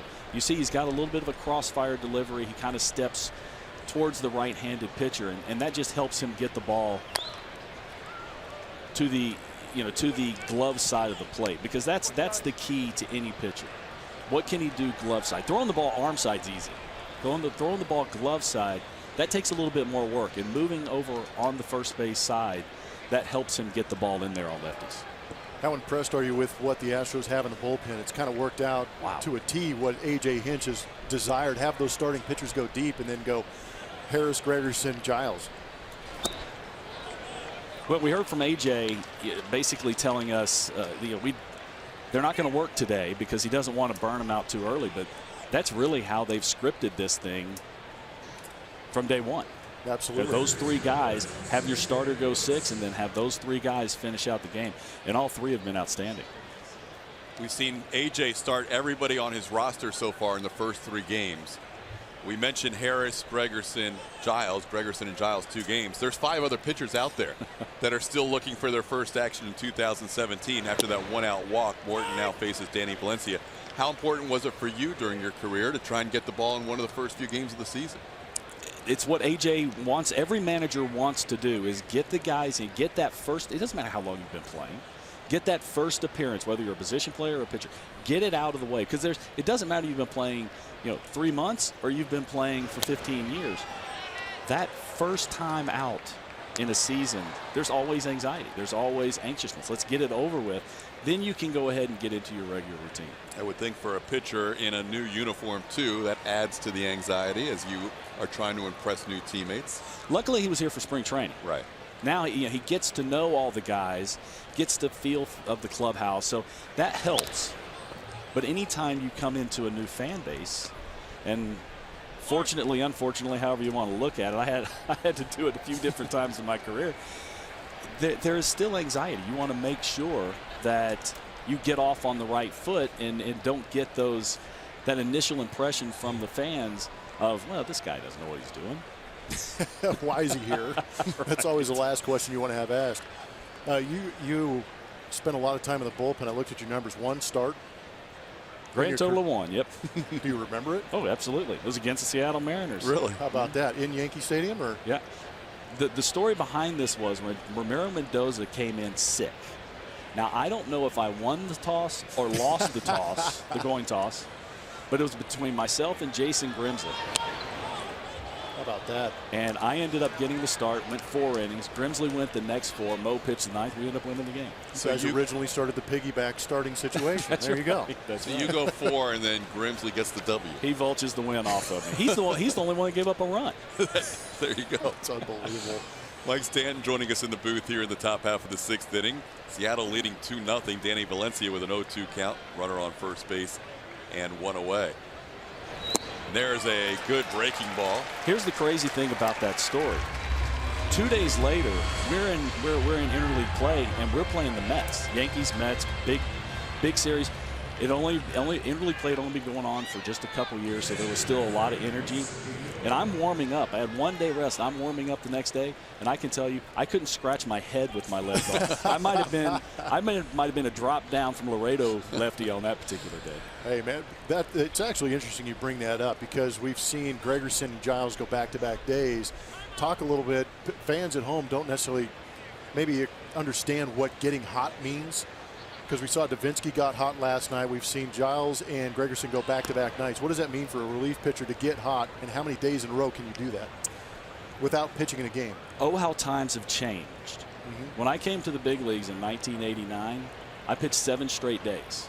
What? 7 straight days, yes. You would never do that now. These guys are being protected. And the real issue isn't the pitches you throw in the game. It's You know, how many times do you have to get up before you get in the game? How many pitches do you throw down there? How many times did you get completely hot? And it was one of the first things that you had to. Zunino sends one in the air to left where Josh Reddick makes the play. Mike, thanks for joining us. It was fun, gentlemen. We'll see you in post-game show. Post-game, yes, right here. You and Brett Dolan after the game. Thank you. Look forward to it. All right, Mike Stanton joining us in the top half of the sixth. Presented by Southwest Airlines. Yes to low fares with nothing to hide. That's transparency. Charlie Morton threw the most pitches in any inning in his last inning, where he threw 19. He's now up to 90 pitches in the game through 6, trailing 2-0 as the Astros have 2, 3, and 4 set to face James Paxton. Let's have Mike Stanton up in the booth for a half inning. He'll be on the post-game show along with Brett Dolan. Stay tuned for that after our Astros and Mariners contest is over. Hopefully it'll be a win, and Julia Morales gathering an interview on the field after the game, and as well as in the Astros clubhouse. Bregman has been on base twice. He has walked in double.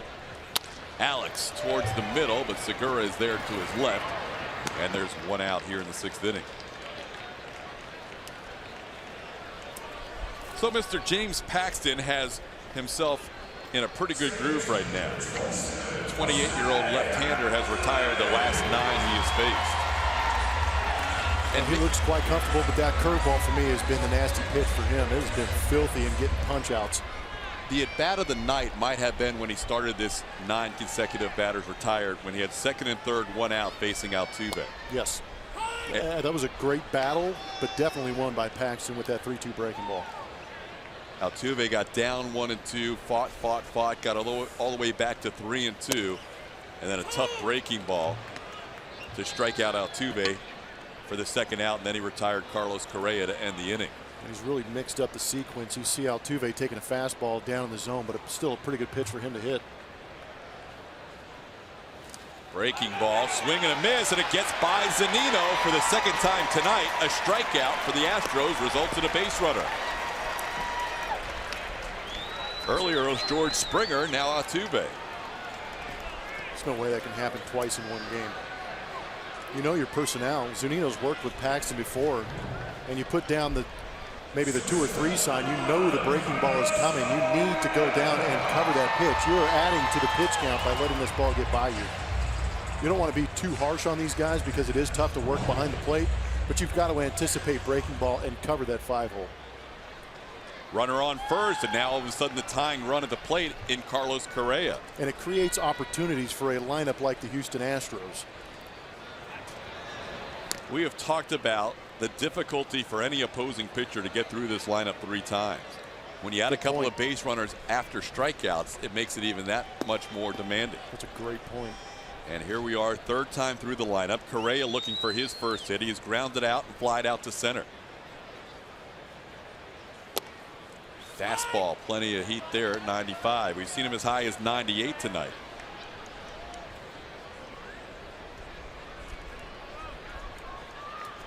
Tim Bogard, the bench coach, signaling to his defense next to the manager, Scott Service.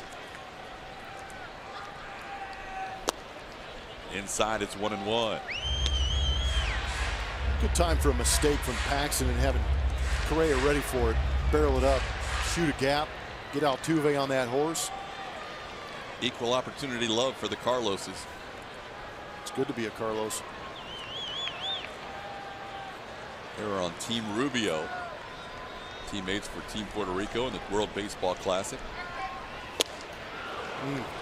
Swing and a miss. That might have been the pitch right there. Yeah, we know that Correa understands that they are trying to work him in. 95-mile-an-hour heater on the inside. It's a good swing.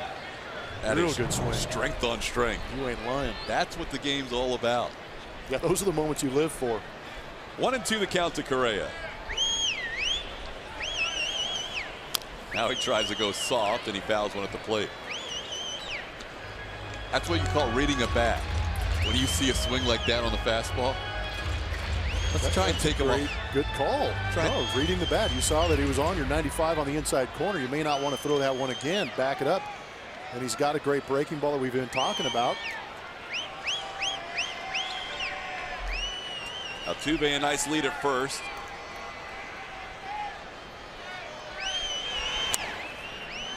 Correa stays alive, trying to push that pitch count up on Paxton, who has been in command tonight. After retiring 9 in a row, a strikeout wild pitch allows Altuve to live with 1 out here in the inning. 6 pitches shy of 100. Evan Scribner has started to warm up in the Seattle bullpen.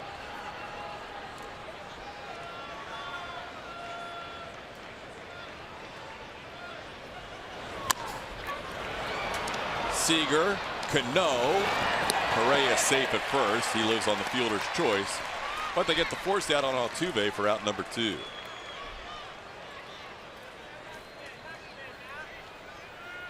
Still a good sequence from Paxton. He looks in control. Not really fearing the situation or who's at the plate when you got stuff. He's able to command the fastball on the inside corner, breaking ball. Here's Carlos Beltran. He's looking for his first hit in his second time around as a Houston Astro. This wouldn't be a bad time for it. Just takes one. Carlos 0 for 8 to start the season. 0 for 2 tonight in his first ABs as a righty. Takes a pitch for a ball, 1-0. I think as a veteran, Carlos Beltran maybe struggling a little bit, picking up the ball off of Paxton, might be sitting on one pitch, and if he gets it in a zone he likes, I expect him to let it go.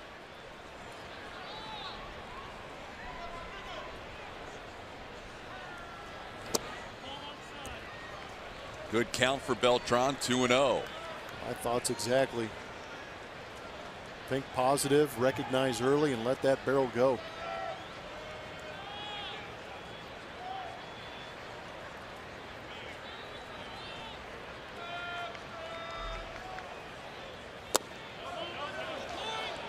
He does go around, says Corey Blazer. Curious to see this one. Again, all the umpires at home. Borderline, but it does look like he may have crossed that plane that the umpires look for. A break in the wrist. Inside, 3-1. Paxton about to make pitch number 100 on the night. And it's a 3-1 pitch to Carlos Beltran, representing the tying run in the 6th inning.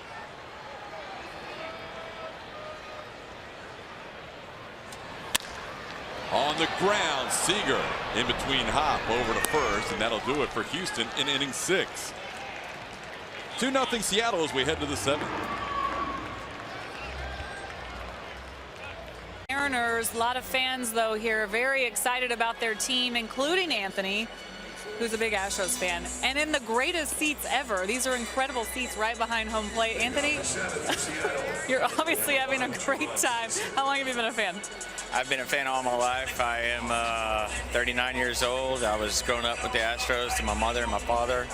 Baseball family. Awesome. So you were coming to the game today. Did you have tickets? What happened to you today? I did not. Long story short, I happened to run into Jim Crane on the streets. We got into a conversation about the new center field. He took me on a tour, brought me in here, gave me a ticket. I actually got a tour of the whole field, as well as the dugout and the stadium and the locker room. It was an excellent experience. I'm surprised he didn't let you put on a uniform too. Well, I was waiting, but understandably, I have one of the best uniforms on ever, so I didn't need one at that point in time, but I did get the hat and a brand new baseball. Oh my gosh, it keeps which coming. I'm waiting to give away to some kid whenever I run into one. Excellent. So what do you think of your tour, the center field renovations, the One of field? greatest experience. I was here sitting in Crawford boxes when Jeff Kent hit that home run that saved us and sent us into the next series. This is right up there. Yeah, awesome. Well, congratulations on your big day. I hope you enjoy the rest of the game. Jim Crane, just a great owner and obviously great with fans as well. Thanks, Anthony. Excellent person. He is an excellent person. Again, words can't explain. I almost cried. That's how much this meant to me. It's a big deal. Good stuff. Guys, up to you. All right, Julia, Anthony, thank you so much. Moral to that story is, if you're a fan, it's a good thing when you run into the owner of the team. Yeah, recognize the owner. That's the guy you want to make friends with. Yeah, absolutely. Jim Crane doing a nice thing for that fan, Anthony, as we have one out here in the 7th inning and a new pitcher for the Astros. Tony Sipp takes over for Charlie Morton here in the 7th. Gets Gerard Dyson to pop up for the first out. Good part of the lineup for him to face, too. Gerard Dyson left-handed, Leonis Martin left-handed. 3-0 pitch is poured over for a strike. It's 3-1.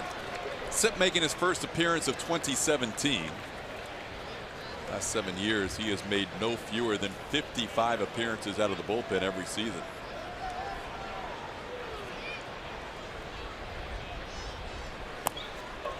There's ball 4. And after facing 2 left-handers, Michael Feliz had been warming last inning, and he will be the new pitcher as A.J. Hinch wanted Sipp to face a couple of lefties here to start the inning. He gets one, loses the other, and we're going to have a pitching change with one out here in the 7th. So Feliz will be the new pitcher. We'll tell you about him when we come back.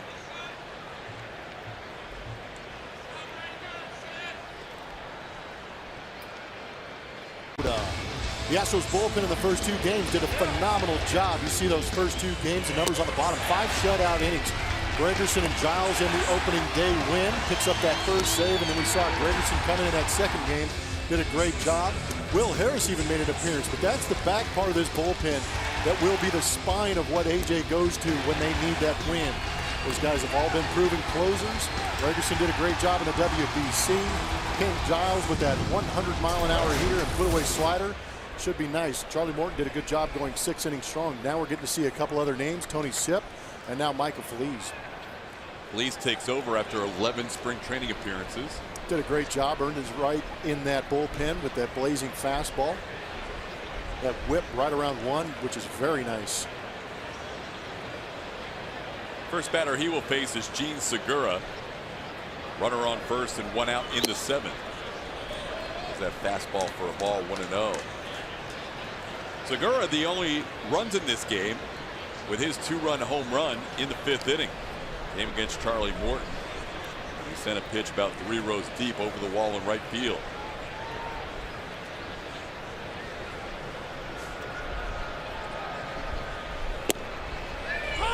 Feliz with a strike. It's 1-1. Segura coming off a year. Last year in Arizona, hit .319, 20 home runs, 203 hits, and he stole 33 bases. Some serious production out of the shortstop. He had a monster career year last year. Mariners would like to see something close to that this year. He's already got 4 hits in this series. I'll tell you what, hitting in Arizona, which is Coors Light, and moving into Safeco, maybe expect that doubles number to get elevated a little bit. Maybe the home run totals come down a little bit because that is a big yard. Runner on the move. Segura fouls it back. In addition to all his offensive prowess, Segura also led the National League in assists in the outfield. Big deal coming over from Arizona as he bats here with 1 out and 1 on.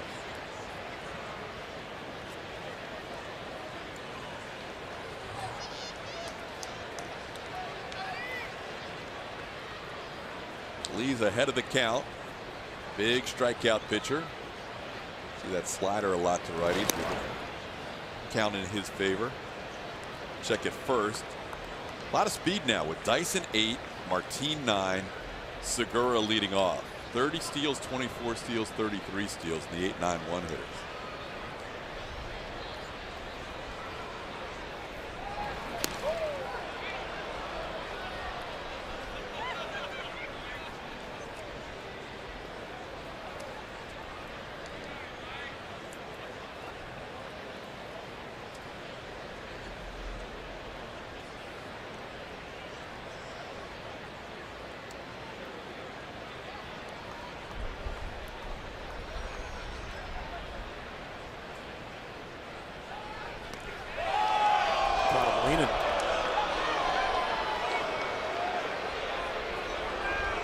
Just a little bit of a flinch there before Martin was able to get back. AJ saying, let's just check the video for a second.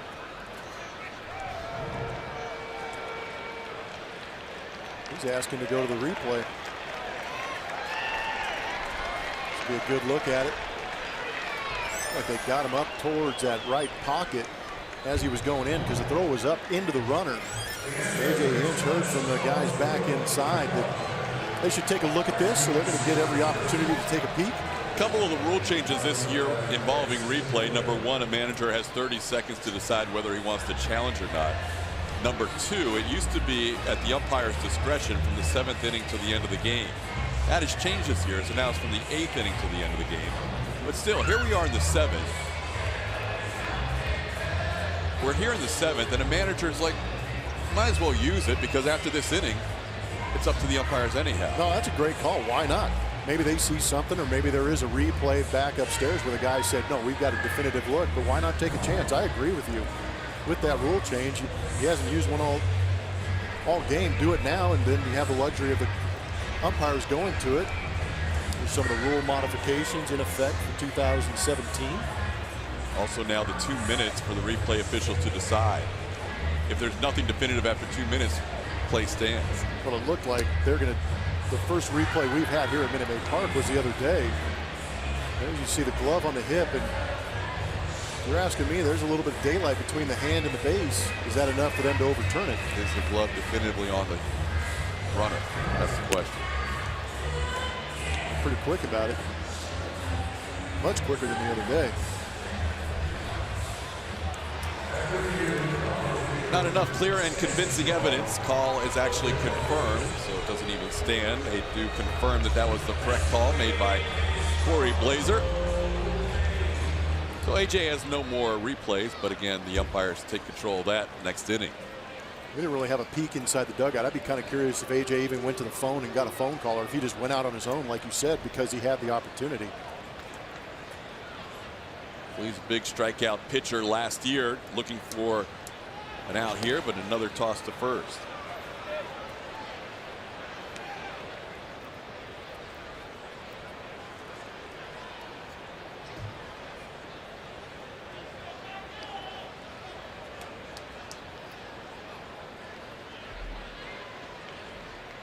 There goes the runner. The pitch is up and in and gets all the way to the backstop.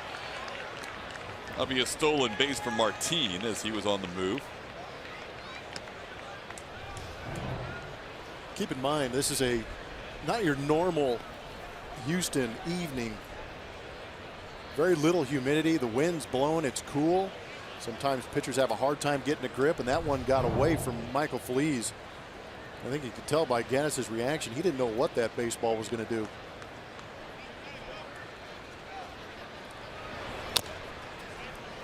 The other factor there for Feliz, and not to try and make an excuse for him, is he had thrown over about 4 times before the review. Then he's got a 1.5 minute review. Then he throws over again. He hadn't delivered a pitch to home plate in about 3 minutes. It's so true. Kind of lost the zone there. Yeah.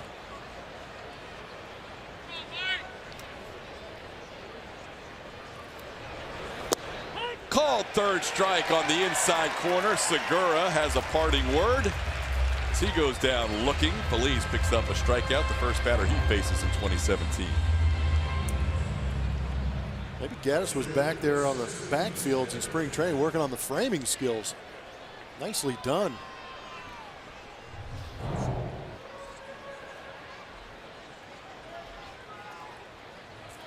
Here's Mitch Haniger. 0 for 2 tonight with a walk.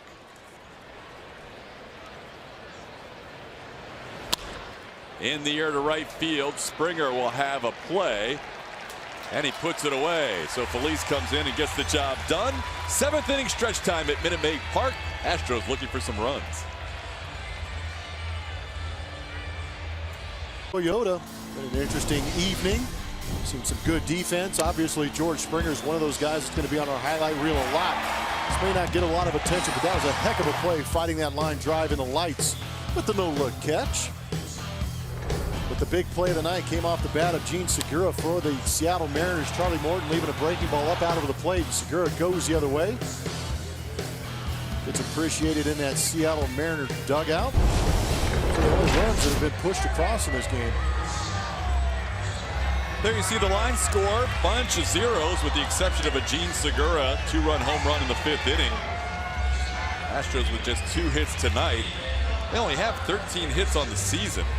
It's not like the Astros started out 2-0 by raking so far. In fact, their team batting average as we begin this inning with Evan Scribner on the mound is just 181 on the season. Do you believe, we haven't even talked about this, 10 spring training telecasts and now our 3rd in the regular season. Do you believe in a broadcaster's jinx? Like if a guy says, you haven't walked a batter in 30 innings? I played and then he walks almost 14 years. Yeah. Never did I blame a broadcaster for anything I did on the field. Well, hopefully Evan Scribner believes in it, because as a Seattle Mariner, he is never allowed a run. As he delivers the first pitch to Yuli Gurriel, he tries to beat it out, and he does. Gurriel, a slow chopper towards Kyle Seager. Close play at first, ruled safe. Just the 3rd hit for the Astros tonight. Keep an eye on manager for the Seattle Mariners, Scott Service. He might be taking a peek at that. We're going to take our own peek at it right here. Good to see the Astros up that average with just a little bit of a nut right in front of home plate. Good hustle by Yuli. Safe. Attaboy. There you go, leadoff base runner. Now the tying run at the plate. What'd you say again about Scribner? So Scribner last year, and he's pitched before. It was San Diego back in 11, Oakland 12, 13, 14, and 15. Seattle last year, 12 games, 14 innings, not 1 run allowed. And he pitched in the game last night, did not allow a run. So in his Seattle career, Evan Scribner has not allowed a run. See if that can change tonight with Evan Gattis, the hitter. Well, they finally got Paxton out of the game. He was impressive tonight. In the air, foul, and drifting beyond the Seattle dugout. Paxton was what we've heard from the Seattle people as advertised tonight. He was very good. He was very good. We saw great fastball command. We had heard about the ball jumping out of his hand, and with the motion that he had and the velocity, you could agree with that. Very fluid, very downhill towards home plate. Ball jumping out 95 plus out of that left arm. But the breaking ball for me was the secondary pitch that I was very impressed with. It was one thing to sit on the heater, but the breaking ball is what was frustrating the Astro hitters.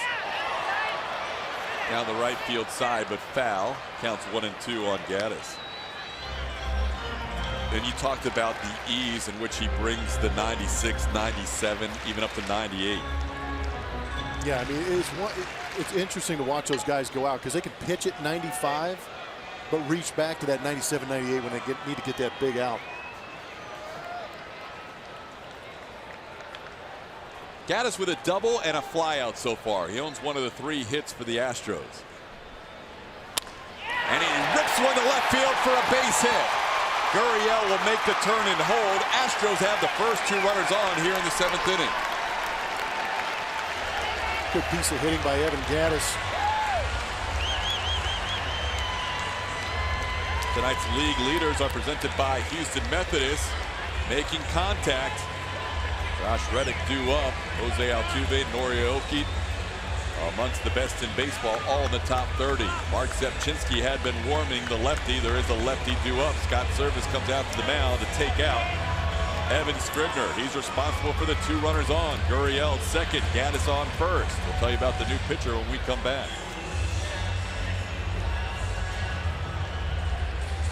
Runs on base with nobody out. New pitcher for the Seattle Mariners, Mark Zepchinski, here last year mostly with the A's, also with the Washington Nationals. Tough on lefties over his career. He got Ryan McCann last game to ground out. Only batter he faced. Once again, those league leaders. Yeah, you're talking about those Houston Methodist League leaders. And you can see that last season they had 9.6 K percentage, 4th amongst Major League Baseball for Aoki. Obviously Altuve, a high contact guy. Josh Reddick, another guy who probably creep even higher if you take those Dodgers numbers out of it. But what's interesting about that is that was a key issue for the Astros to address in the offseason. Through 3 games last year, 34 punch-outs for the Astros. This year, 14. 20 strikeout improvement. Startling. See what Josh has done over his career against lefties. 34-14. And there's still a little bit of play to go here in the 3rd game, but that is a tremendous improvement. Here's a couple of guys that played together for the Oakland A's last year. Josh Reddick facing his former teammate Mark Sepchinski. Tried to hold up, and Laz Diaz said yes he did. 1-1. Well, that's going to be important in any situation, but especially in a situation where you want to try and keep a rally going, move runners, you want contact. That is so true. Rallies. Strikeouts are rally killers. That's why you hear the Astros talk about having pitchers that have swing and miss type stuff, so if they do get base runners on, you avoid contact. But you put so much pressure on the defense if you know you're going to put the ball in play. Sepchinski ahead of Reddick, 1-2. Marwin Gonzalez has grabbed the bat. He is waiting on deck to pinch hit for Jake Marisnick.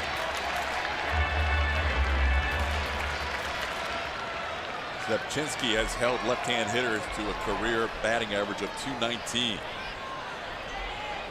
Throws a lot of sliders ahead of the count to lefties. His former teammate probably knows that. In the air to shallow right center field. Martin will drift over. Gurriel tags and bluffs. The Reddick flies to center as the throw comes in.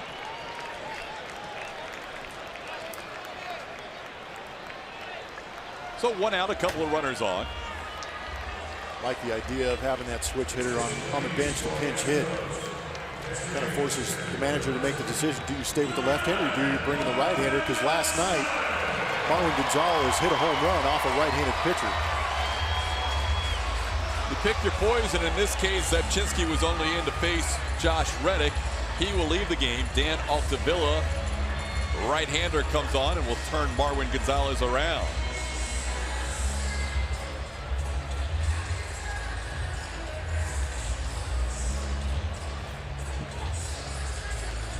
(7-2) Mariners leading the Astros. And time to take a look at our Chevy Stropole results. We asked you earlier which play is the signature moment for Taos Hill.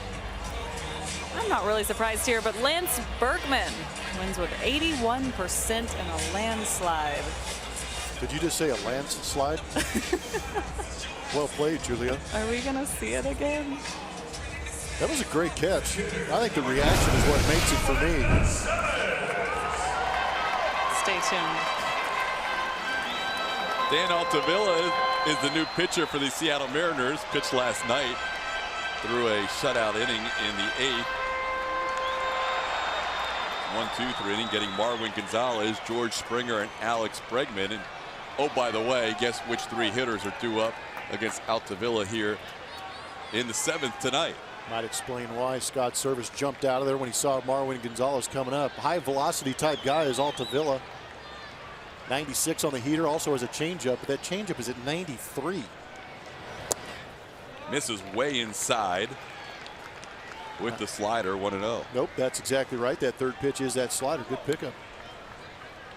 Throws the slider a lot to righties, not as much to lefties, but he started Marwin Gonzalez off with a slider. Marwin hit a home run last night into the Crawford boxes. Gave the Astros a 2-1 lead. They would win by that score. Oppo Taco on a Tuesday night. How about Wednesday? Line drive, base hit to left field. Bases are loaded. Gurriel being held. And we head to the top of the order with the Astros with runners at every base and George Springer due up. Just keep getting on base. That's a heck of an AB by Marwin Gonzalez, who maybe learned a little bit from facing Altavilla last night. But you talked about the opposite field home run. Look what he does right here. Takes a high heater, gets on top, just shoots it the other way, not trying to do too much. That was nice. Head down. And all you're doing, bottom part of the order, they do have some thump. If you turn that lineup over, you really talk about putting some pressure on a pitcher. That's the Astros' first hit this series with runners in scoring position. There we go. Didn't result in a run, but now one will. Break the seal. Here's George Springer. Slider, swing and a miss. George had the first home run this season for the Astros. I think he was going for the first grand slam. Last night when Springer faced him, it was the 3rd time he had faced Altavilla in his career. He's 0 for 3. On the ground, past Seager, fair ball. Gurriel scores. Around third comes Gaddis. He'll score. We're tied at 2 on George Springer's bases loaded double. Some kind of special is George Springer. We talked about turning that lineup over. That is exactly why George took a pretty aggressive hack on that first swing, trying to go deep. Turned it down a little bit in that second swing and snuck it down the third base line past Seager. But again, a couple of pitches we're seeing from Altavilla that have been hit for base hits have been elevated in the strike zone. Astros getting a good look at it right now, and they're continuing to pile on. Now you've got second and third after those 2 runs have scored. Tell you what, that guy right there is the leader of excitement for this Astro team. Now the infield drawn in with runners at second and third and 1 out. Alex Bregman at the plate. Strike 1. Got that power slider at 89 to go along with, as Plummer said, high-octane fastball. A changeup that's in the 90s. It's pretty amazing. Changeup in the 90s. The modern-day reliever.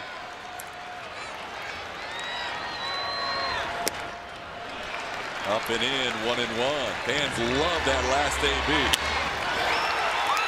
They love that last AB. They love George Springer, and they are in love with this 2017 team. 2 hits over 6 innings against the starter, James Paxton. In the 7th inning, 4 hits. Fouled back by Bregman, 1-2.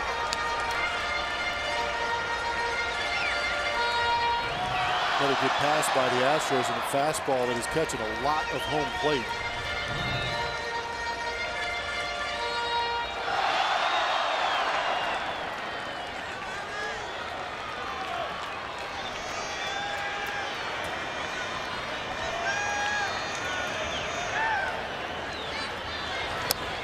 Didn't chase, 2-2. That was a great take.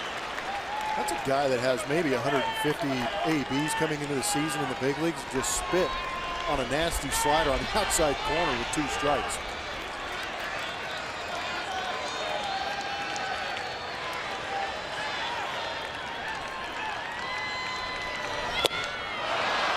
Goes down swinging as Altavilla gets him there. 2 outs now in the inning.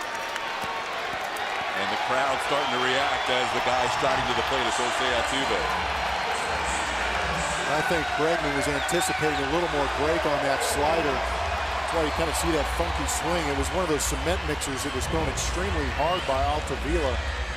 Kind of backed up a little bit. Because as a hitter, you're anticipating break when you recognize spin. That's why you'll ask a lot of big league hitters, what's the best pitch in baseball? They say the cement mixer or the backup slider, because it doesn't do what it's supposed to.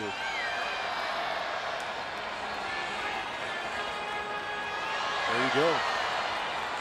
Oh man, how about these single season greats? Look, just take a look at the names and I'll explain what they are on there for. 200 plus hits, 70 plus extra base hits, 30 plus steals since 1916. Ty Cobb's on a list and your name's on there, you're doing something right. At least for now, they will pitch to Altuve. Second and third, 2 outs. Altuve has faced Altavilla twice in his career. He has doubled and grounded out. Astros and Mariners tied at 2, bottom half of the 7th inning. Strike 1.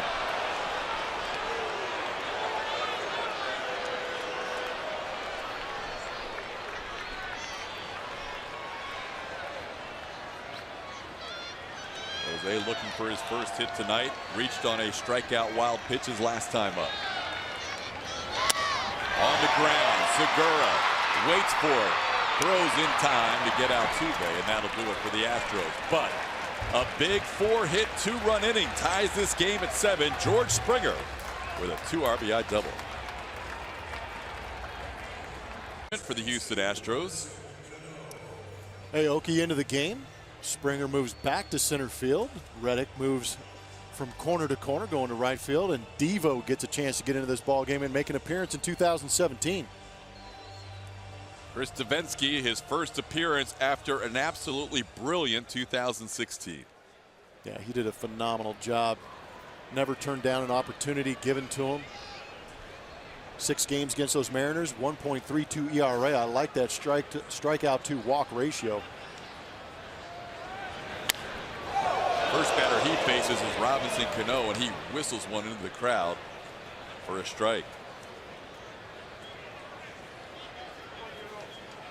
Somehow that fan good for got her. the ball, and she is fine to show for it.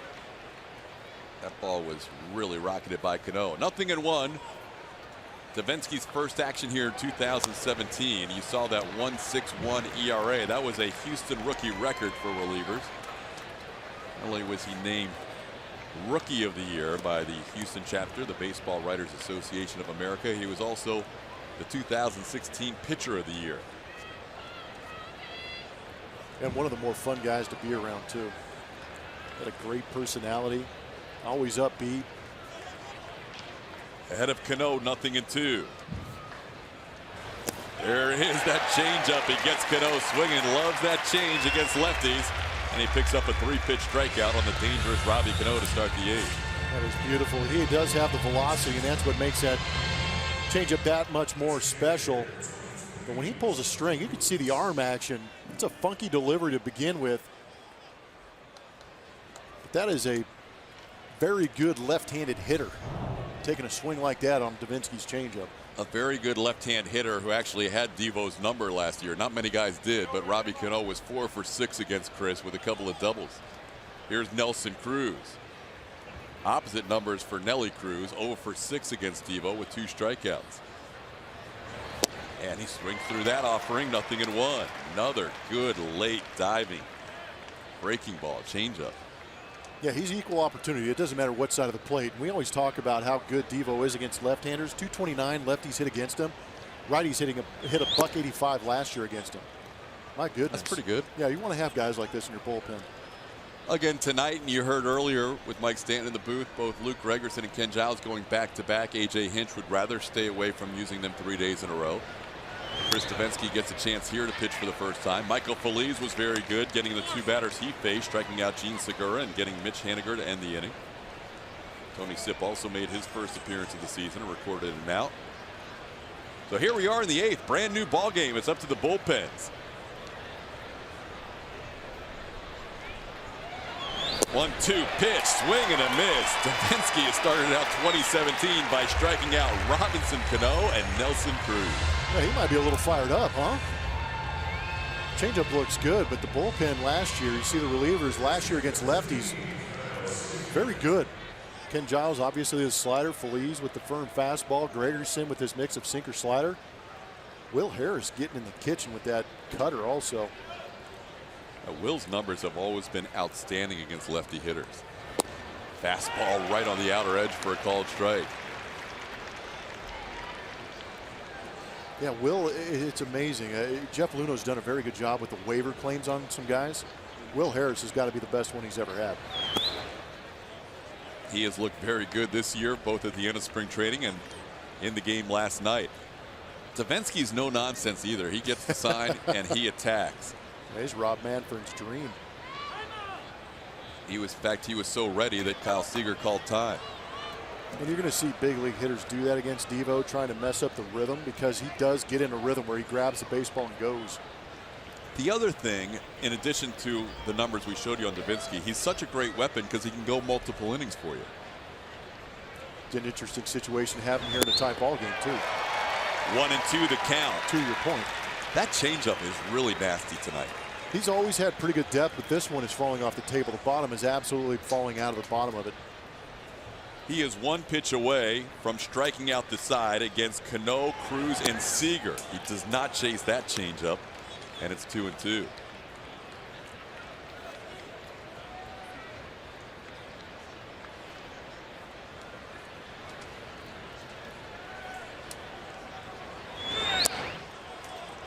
Some tough takes by Seager there on the 1-2 and 2-2 pitch, and now the count's full.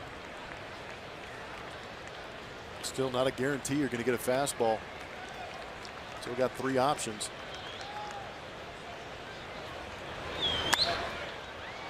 Hence the reason you just saw that swing on that pitch right there. It was a changeup up, and he was way late on it.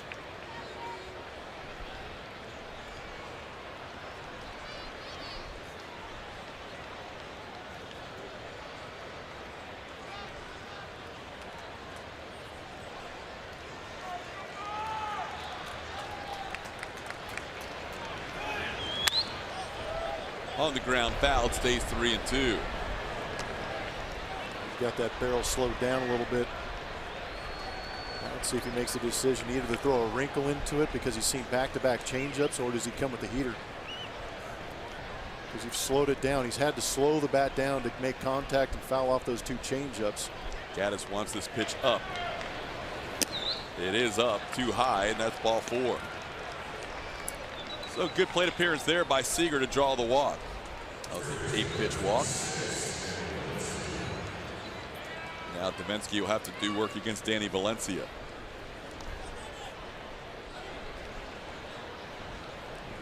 See Valencia tonight 0 for 3.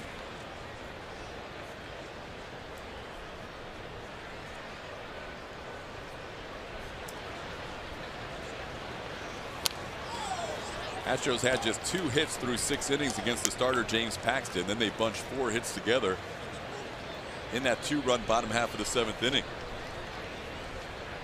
2 hits against Evan Scribner. Mark Zepchinski got an out, and then 2 more hits against Dan Altavilla. 2 runs came across the charge to Scribner's ledger, his first runs allowed as a Mariner. Going back to last season. Now Davinsky ahead. No balls and 2 strikes.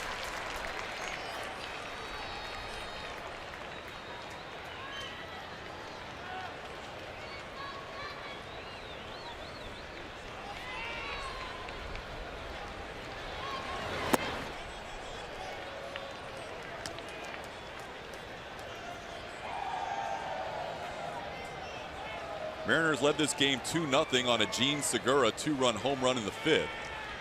Astros tied it last half inning. Davinsky has struck out 2 in this inning, ahead 1-2. Does not get a chase there, and the count evens up.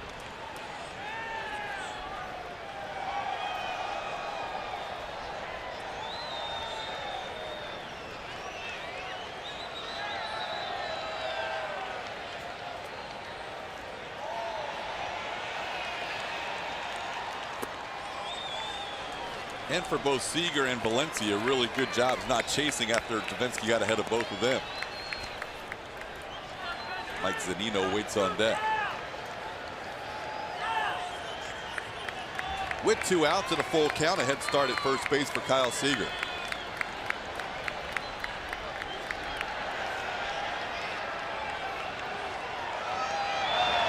And called 3rd strike. First inning of the season, Davinsky strikes out 3. We head to the bottom half of the 8th inning. Number 1, Carlos Correa will lead things off for the Astros in the bottom half.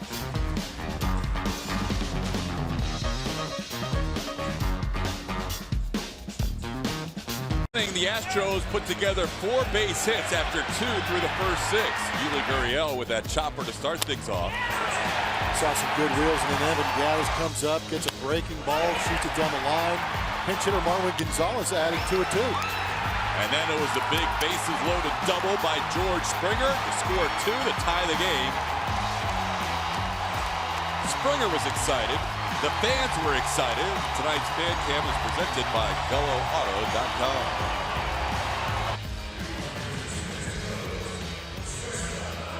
We move to the bottom half of the 8th inning.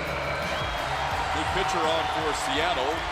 Bring on a lefty, James Pazos, 25-year-old, acquired from the New York Yankees. He will have the task of facing Carlos Correa to start this inning. Look at some of Pazos' numbers with the Yankees last season. Throws hard. 95 miles an hour on the fastball. Also has a slider.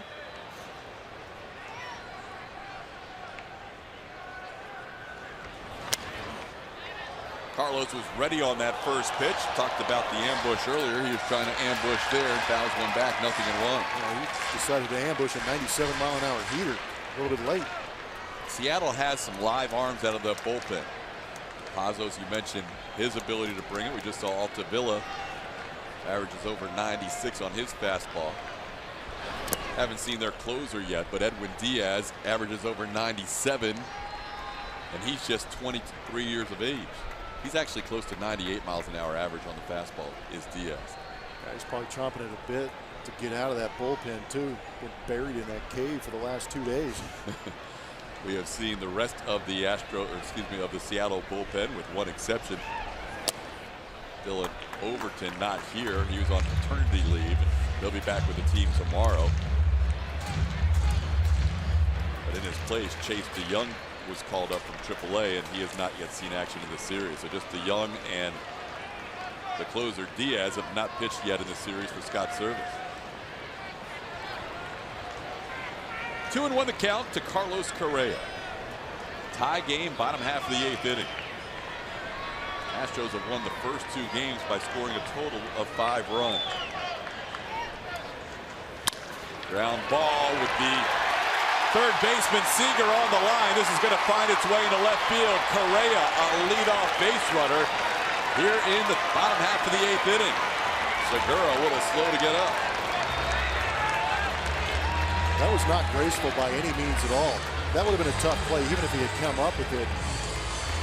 But he was on the attack. This ball is going to get through and be a base hit no matter what. But you see that left wrist of Segura jammed itself into the ground. Watch the left wrist on the Supermo.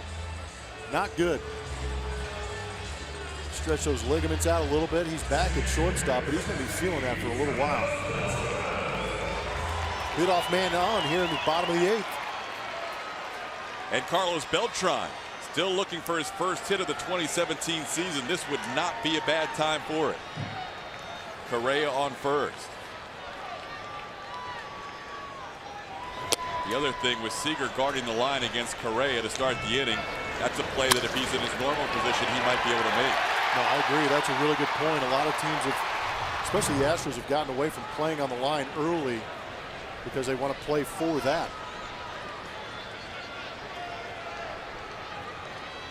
But if he does sneak it down the line, it turns into a leadoff double. Fastball at 92 rides away in a meeting between Zunino and Pazos. I don't think I'm going to surprise anybody by saying that I don't think Carlos Beltran is comfortable in the box right now, waving at that first pitch fastball. Got himself a nice WBC. So far in the 2017 season, that bats have probably not been to Beltran's liking.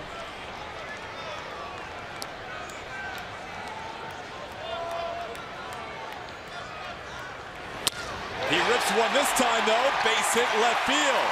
Astros with 2 on, nobody out. Tie game, bottom of the 8th. It's good to see Carlos proving me wrong. Just takes one to get that bat going. And again, the veteran experience, 39 years old, plenty of time in the big leagues, no panic whatsoever. And that's just what these guys do at this level. They make adjustments from pitch to pitch, swing to swing. And I think that, you know, as far as a veteran, he took a weak pass at the first fastball. The next fastball was out of the zone. Zunino went to the mound. I guarantee you that gave up Beltran a little bit of time to regroup, think about what's going on. But he went out there to have Zunino went out there to have a conversation with Pazos saying, hey, just locate your fastball. Beltran took that to heart, put a good swing on it. Now he's got some issues. Now he has to deal with Yuli Gurriel. First and second, nobody out. Pitch way inside. Good stop by Zunino, 1-0. Gurriel started the 2-run rally in the bottom of the 7th with an infield hit. Really 1 for 3 tonight. Zunino let a couple of strikeouts get on earlier in this game, but that was a very good block. Who knows where that ball would have gone if it had kicked past him.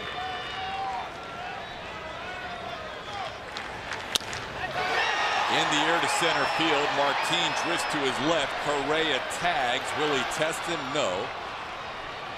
Martin gets the ball back in for out number 1.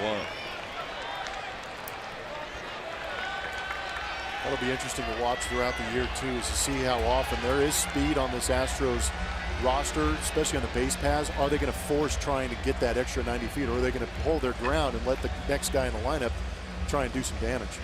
Evan Gattis due up. Scott Service wants to see a new pitcher. Casey Bean had been warming. We'll tell you about the new M's reliever when we come back. 1 out. Get single game tickets for the 2017 season and watch your Astros take on top AL teams like Yankees, Red Sox, and Rangers. Visit Astros.com for more info or call 1-877-9-ASTROS. Todd?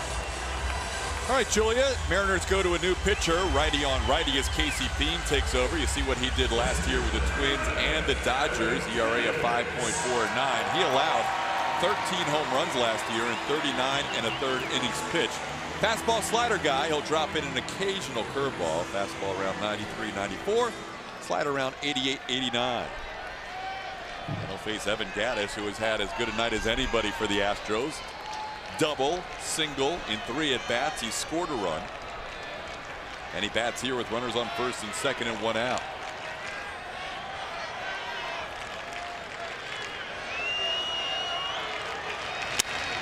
In the air to right field, sending Haniger all the way back to in front of the track. Correa will tag and head to third. Beltran stays at first. Gattis is out, number 2.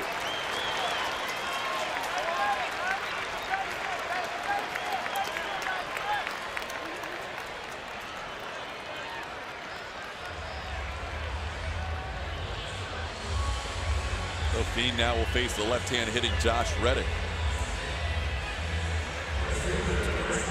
Pitching coach out for a chat. Got Reddick at the plate. Marwin Gonzalez. Nori Aoki is now in the 9-hole going into left field. So it's a conversation. Beltran, not much of a base-stealing threat at first base, but it's more how to approach Josh Reddick, who has a real opportunity to endear himself to the fans here in Houston. Big base hit, some 2-out lightning right here. Deuces are wild.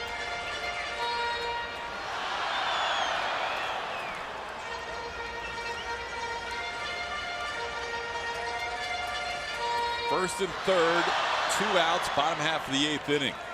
Neither team has done a lot of damage in this series with runners in scoring position. The big blow tonight for Houston was a bases loaded double by George Springer.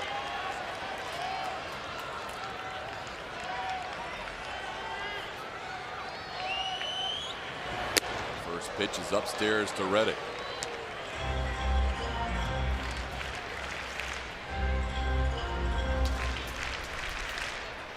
Pretty interesting alignment as far as defense is concerned. You see Robbins Cano in shallow right field, nobody at second base, and Segura's still on that shortstop side.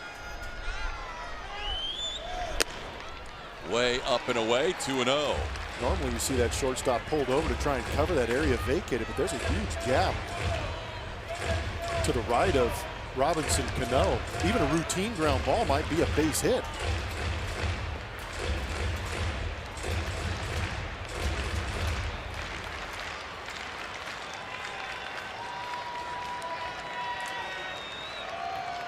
$20,303 on hand tonight at Minute Maid Park. Josh Reddick with a 2-0 count. Runners on the corners, 2 away, tie game. 2-1.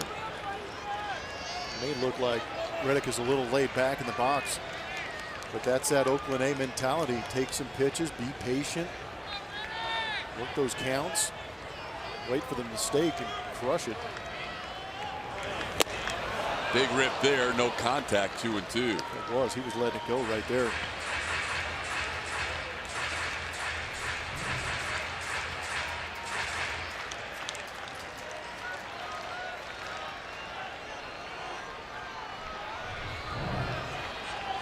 Reddick is a smaller, wiry type guy, but he can still generate some pop.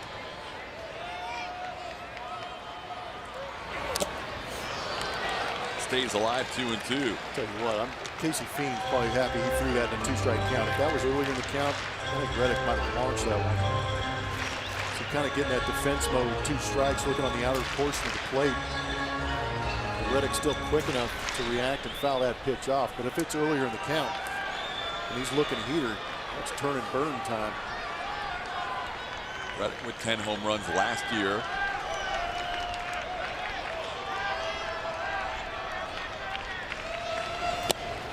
And Reddick goes down swinging. So Casey Fiend comes out of the bullpen and gets a fly out and a strikeout to send this game into the 9th, tied at 2.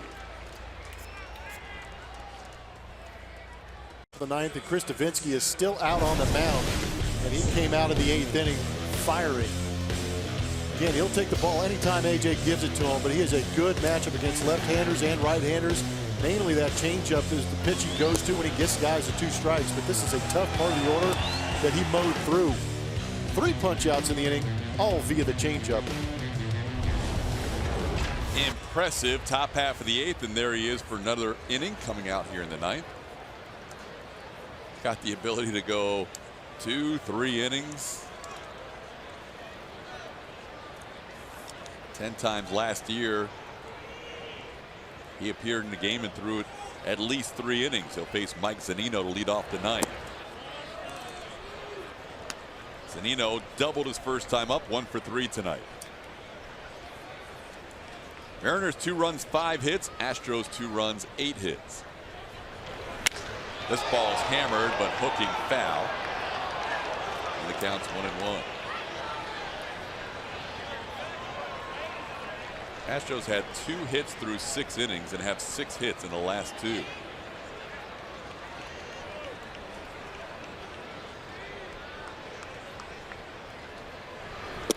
Called strike 1-2.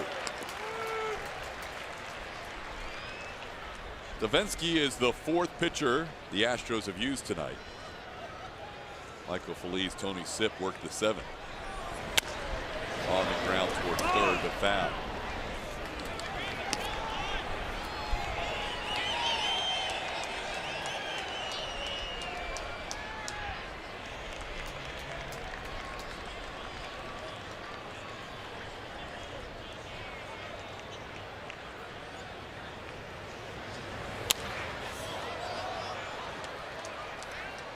While the Astros have used 4 pitchers, Seattle has used 6.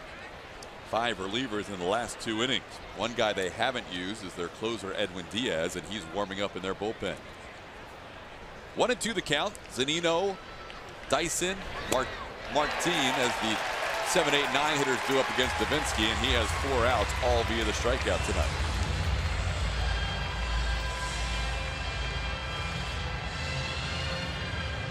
Such a huge asset to have in that bullpen. Talk about starters creating depth. How about Davinsky creating depth in that bullpen and giving guys nights off, being able to go multiple innings.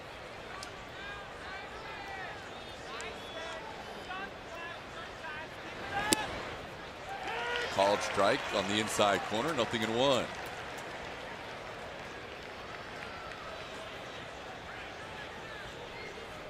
This has been a pitchers dominated series so far.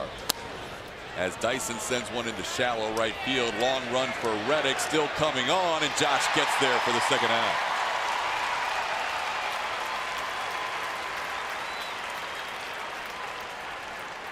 Stay connected to Astros baseball all season long with the MLB.com at-bat mobile app. Customize the app for the Astros and get the app's best features all season long by subscribing to at-bat premium. Blackout and other restrictions apply. Download MLB.com at-bat today, the #1 app for live Astros baseball. 2 outs, bases cleared. Leonis Martin takes a fastball up high for a ball, 1-0. Martin has singled, walked, and stolen a base. A little different look for Scott's service tonight. He's got Dyson and Martin in the 8 and 9 spots in the order. Davinsky behind the #9 hitter, 2-0.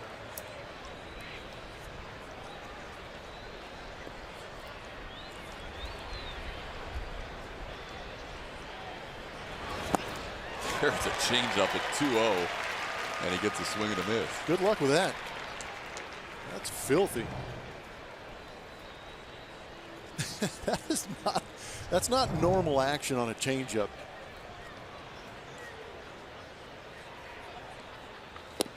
I don't mean to keep laughing. I'm only laughing because it feels comfortable in the seat all of a sudden. You're not in the box. Exactly. My gosh. Changeup was my nemesis left-handed. It's one thing to have that pitch tailing away. Some guys really do a good job of creating that action, but there's depth in that falling out of the zone. Does he triple up against the lefty? If he can create that movement, why not? He doesn't chase this time. It's 2-2. Good idea, but a good spot in a 2-strike count. See if he chases.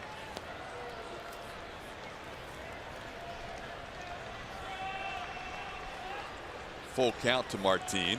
2 outs, bases cleared. And he goes 4 in a row with the changeup. Chris Davinsky, after getting down to the count 2-0, goes to his bread and butter. He has struck out 5 in 2 innings.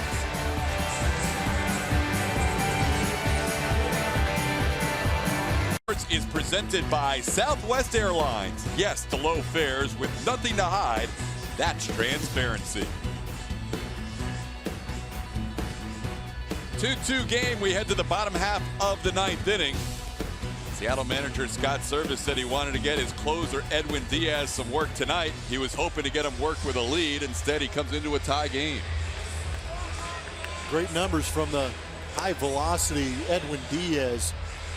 Brings it in there. Right around 97, 98 miles an hour. Pretty consistently. Has a changeup at 90 miles an hour. Also has a slider at 86, 87 miles an hour. If you look at his splits, left-handers last season hit 195 against him. Right-handers hit 248, hit 3 home runs off him also. There will be a righty or 2 or 3 or 4 after the first hitter. The Astros' first 4 after Norioki in the lineup are all right-hand hitters. But Diaz will face his former teammate from last year, getting his first at bat tonight. Norioki started game 1 for the Astros, getting his first AB after coming in for Jake Marisnick, who was pinch hit for in the 7th inning. Marwin Gonzalez with a big pinch hit single as part of that 4-hit, 2-run 7th. In the dirt, Diaz with 2 outside the zone to start the bottom half of the 9th inning.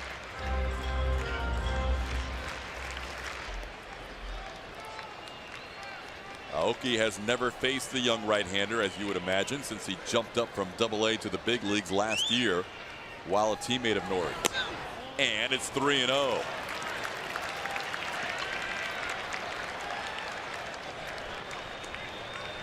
Diaz's first appearance in 2017, and he's fallen behind the Astros leadoff hitter. Looking to bunt, and he takes ball 4. Just showing bunt. He wasn't going to bunt. Aoki disrupts Diaz and a 4-pitch walk. Springer has a flair for the dramatics. We've already seen a 2-run double to tie this ball game up, but this is the first career walk-off home run. It was in the 11th inning versus the Arizona Diamondbacks here at Minute Maid Park. You know George likes those celebrations. This one, walk-off single June 18th in the 11th inning against the Cincinnati Reds.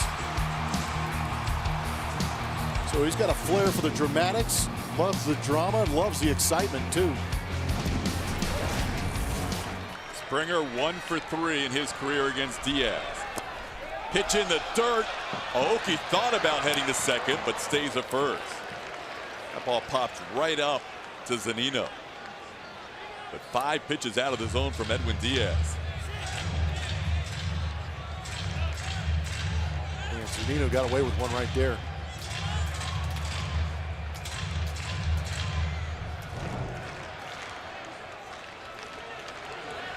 Talked about Bregman earlier in the game, anticipating ball in the dirt. It's another good time for a base runner. Might be a tough time to steal, but anticipate ball in dirt to take that extra 90 feet. Diaz has not shown command early on in this inning.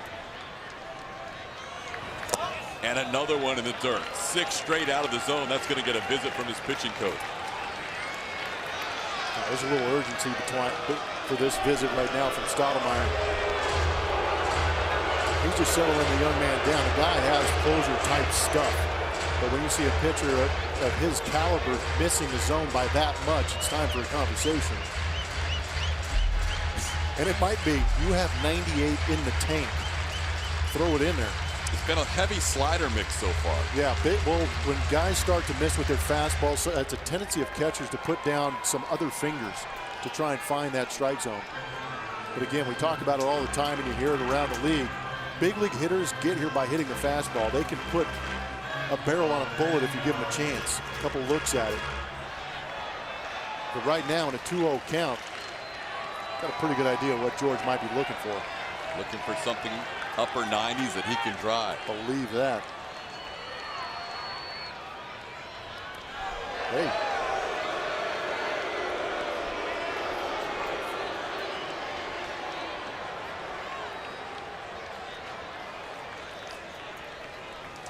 Springer with the 2 runs batted in the game for the Astros tonight. chopper to third on one hop. Seager to Cano for one. The relay in time. That's where guarding the line pays off, as Seager was right on the bag at third to turn the double play.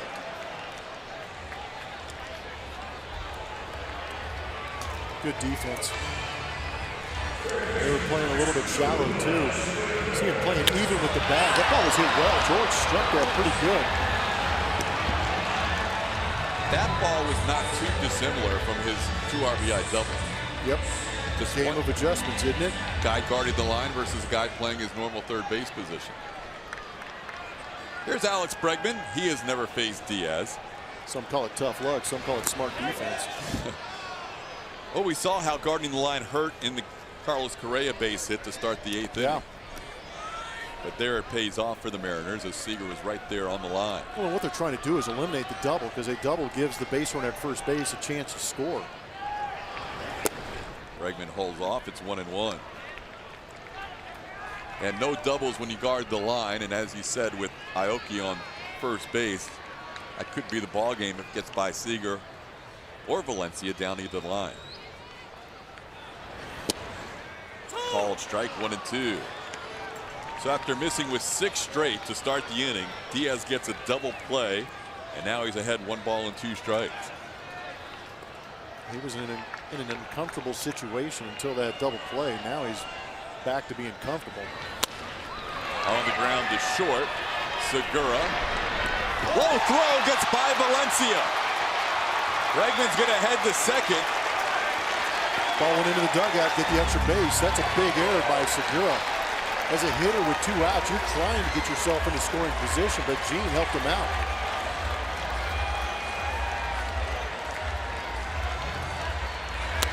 Not hit very hard. Segura in perfect position. Just yanked it. There you see a good shot of it heading right down into the dugout. Isn't it amazing what this game can do to you in a high-stress situation? Guess who's at the plate? Guy who hit .372 last year with runners in scoring position. And a guy looking for his first hit of the night, Jose Altuve. Astros 2 for 13 tonight with runners in scoring position. Any of the 20,303 here at Minute Maid Park are standing with Altuve at the plate. Squib shot foul past the first base coach, Rich Dowler. Got that out of your system.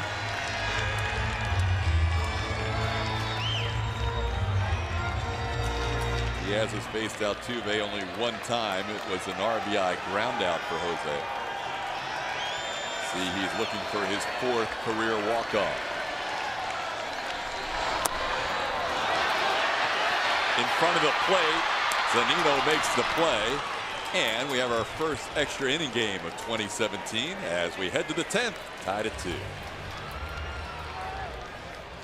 In there for the Astros. Here is tonight's game summary. Gene Segura got things going for Seattle with a 2-run home run to right. Hanging breaking ball off of Charlie Morton. It looked good until that pitch. Just takes 1, but George Springer answered back. 2 on, bullet down that left field line. That one looked good on that 1 hopper past Kyle Seager. Unfortunately, later in the game, Springer would bat with Seager guarding the line, and that same kind of ground ball turned into a double play. They weren't that different. Not at all. Ball ripped into right center field. Tough play for Reddick, but he comes over and makes it in front of George Springer for the first out. That ball was tailing away from Springer, and the right fielder made the call on the catch. Well, you know what makes it tough? We talk about it all the time about how good this outfield defense can be, because you basically have nothing but center fielders out there, but you create so much range that you kind of get in position on these in-between fly balls where you're going to have guys trying to figure out who's going to make the play. That's part of it when you have a new teammate. That's a good point, too. Yeah, these guys are still getting used to each other. Here's Mitch Haniger, takes a called strike. And it was a little bit different in spring training with that big outfield at the ballpark at the Palm Beaches. And then you condense these guys and you increase their range in this small outfield here at Minute Maid.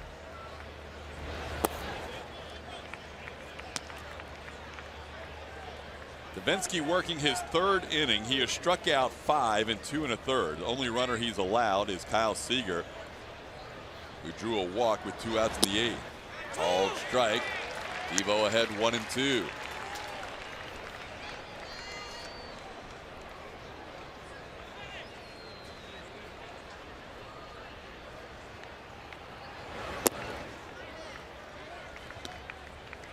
Haniger 0 for 3 tonight, has a stolen base. Also drew a walk. Charlie Morton started this game. Tony Sipp, Michael Feliz, and Chris Davinsky the rest of the way. There is a called third strike. Davinsky has 6 Ks of his 8 outs. Another changeup, but when you're looking for fastball and you've seen nothing but sliders and he pulls a string on you right here, he just locks up Haniger. About halfway to the plate, you recognize it, you know your swing's not ready for it, and you're just hoping the home plate umpire misses it too. That's that look of nice pitch, you got me. Now Devo deals with the guy who he started his outing against, Robinson Cano. Struck out Cano his first time up on 3 pitches. He won't do that this time as he misses down low for ball 1. Cano 0 for 4. A couple of ground outs, a couple of strikeouts.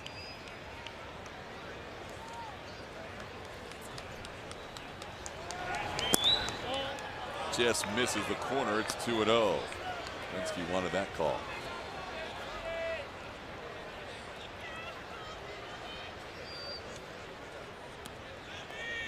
Robbie is 4 for 7 in his career against Davinsky with a couple of doubles. There's a strike, 2-1. Inside changeup. Looks like a fastball out of the hand. It's tough as a hitter to react because you initially feel that fastballs are going to be inside. So the front shoulder, just a little bit of a twinge. But then you see the changeup come in. You really got no time to adjust. 2-2. Hey, man, if it ain't broke, don't fix it. I mean, that is some nasty stuff from Davinsky tonight. Change-ups that are just diving down in the dirt. And now Cano's like, he's thrown me 2 in a row in hitters counts. What's he doing to even count?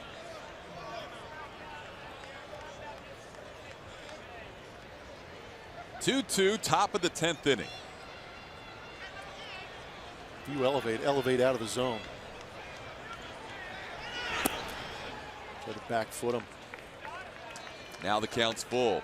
Seen a lot of 3-2 changeups from Davinsky. He's not afraid to throw it, like you said, in hitters counts. M's and the Astros have played 27 innings so far in this series. There's been a total of 10 runs scored. Tonight is the highest scoring game of the series at 2-2.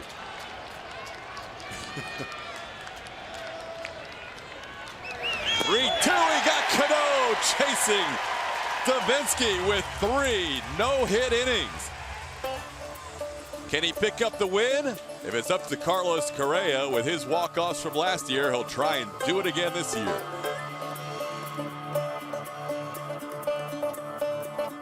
Correa in the clutch. May 24th, that started a very strong stretch for the Houston Astros as they went on to play extremely good baseball. June 4th, single in the 12th inning against Oakland here. Puts the Astros on top. That was 2. There's still 2 more to go. The young man enjoys the spotlight, has the ability to back it up. There's a single in the bottom of the 9th, and right here, August 1st, was a 14th inning double against the Blue Jays. 2-1 win. The man understands the spotlight, wants the spotlight, and has come through in the spotlight. Takes a pitch up and in from Edwin Diaz to start the bottom half of the 10th inning. Astros have left 10 on tonight. The Mariners have left on 7. Correa with a base hit his last time up, 1 for 4 on the evening. Strike on the outer half, 1-1. Carlos has faced Edwin Diaz twice in his career. He's 1 for 2.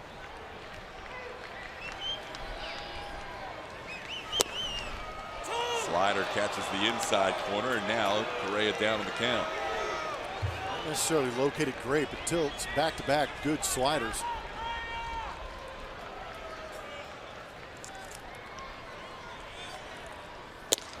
Called third strike, fastball outer half. Correa didn't like a couple of those calls.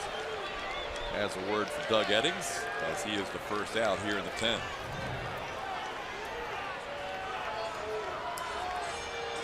All 4 of those pitches were pretty good. Just tip the cap. It's pretty nasty. Well, Diaz doesn't go multiple innings very often.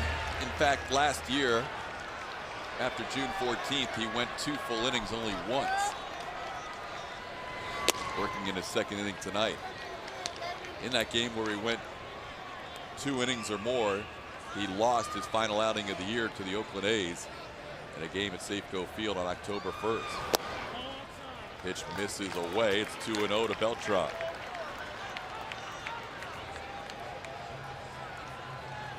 Rookie sensation last year has never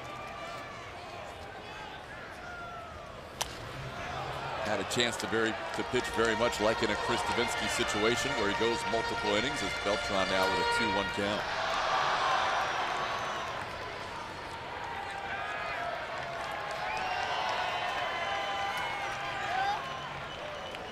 With him going multiple innings, it'll be interesting to see if he comes back tomorrow. Out at the plate. If the Mariners should need him. Mariners are running out of arms. Yeah. They have used 6 of their 8 guys in the bullpen. And that's the beauty of Chris Davinsky, is he can save some bullets for other guys in the Astros bullpen. Big time. 2-2 pitch way outside, and now the count's full. He has up to 22 pitches in this game.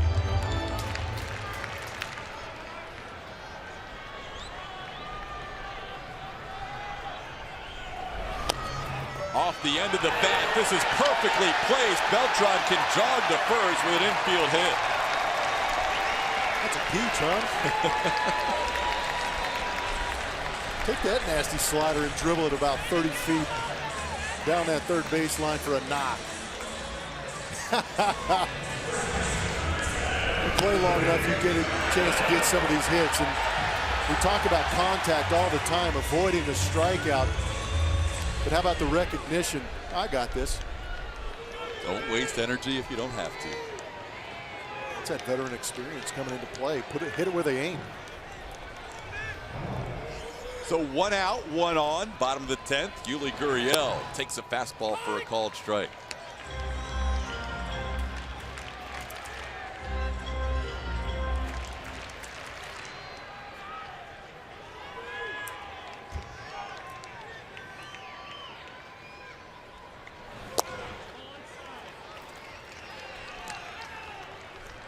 How about the Indians again coming from behind?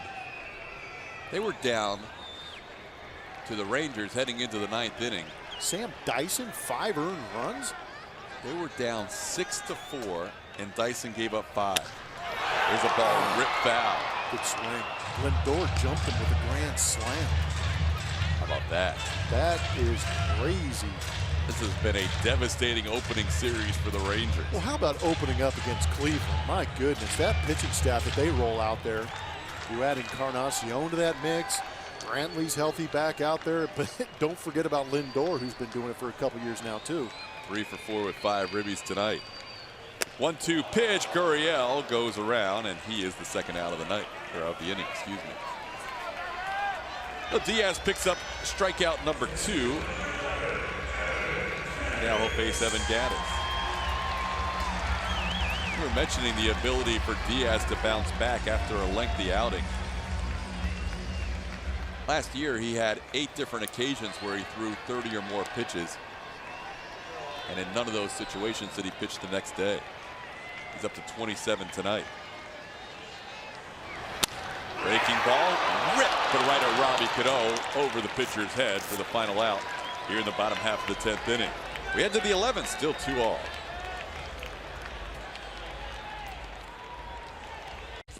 Beautiful night in Houston. Fans enjoying a little extra inning action with Chris Davinsky back on for his 4th inning of work. Why not? He made starts last year, but out of the bullpen, he had plenty of outings where he went more than 3 innings. He pitched 4 or more in 3 relief appearances. As a reliever, he almost averaged 2 innings in appearance. That's unheard of for a reliever to average almost 2 innings. 108 1/3 innings pitched last year. 5 other times, Davinsky either went 3 1/3 or 3 2/3 as he starts out Nelson Cruz with a breaking ball for a called strike, 0-1. Davinsky has faced 10 hitters. He has 7 strikeouts. He has walked 1 batter and a couple of fly balls to right field. Guys, that changeup that's been so good for Chris Davinsky tonight, I asked him about it before the season started. How did you become so confident in this pitch? How did it become so good? And he said he taught himself the pitch.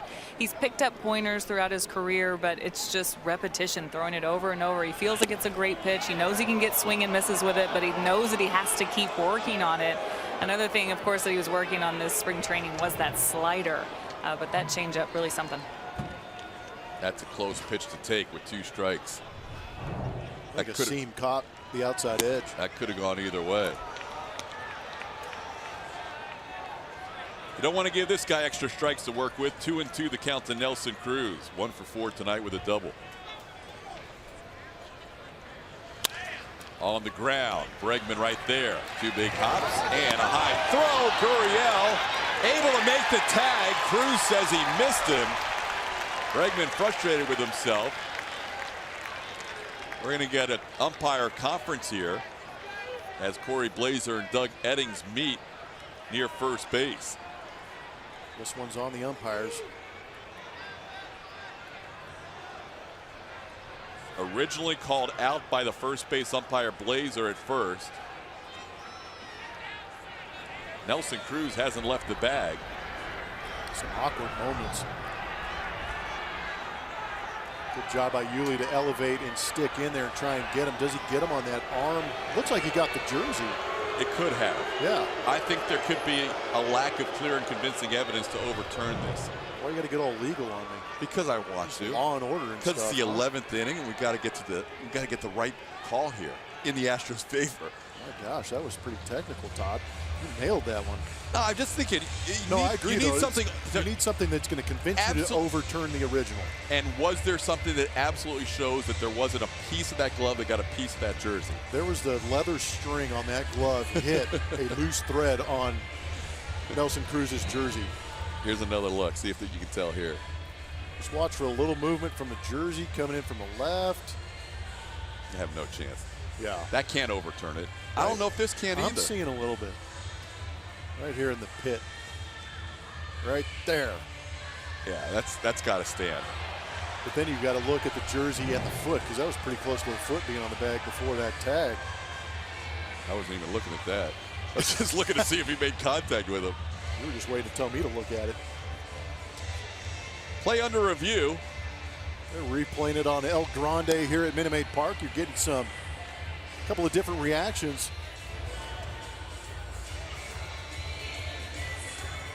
Well, Cruz was close to being called out on an 0-2 pitch that just missed the outside corner. Now on a throw by Bregman that pulled Gurriel off the bag. Yuli appeared to make the tag. That was the call by Blazer. I think if he was called safe, it would stand, and I think if he was called out, it would stand. It's hard to see clear and convincing either way. And again, these angles that you're seeing at home are the same angles they're seeing here at Minute Maid Park and in New York. Decision has been made back at MLB Replay Central.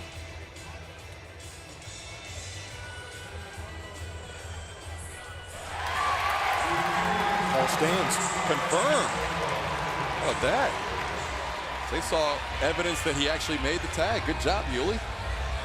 He must have been wearing his shades.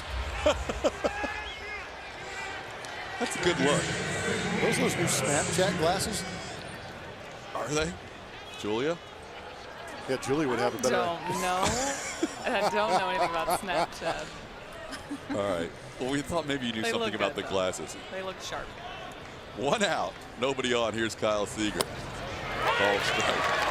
After all that, Chris Davinsky has retired 10 of the first 11 he has faced. He is up to 53 pitches.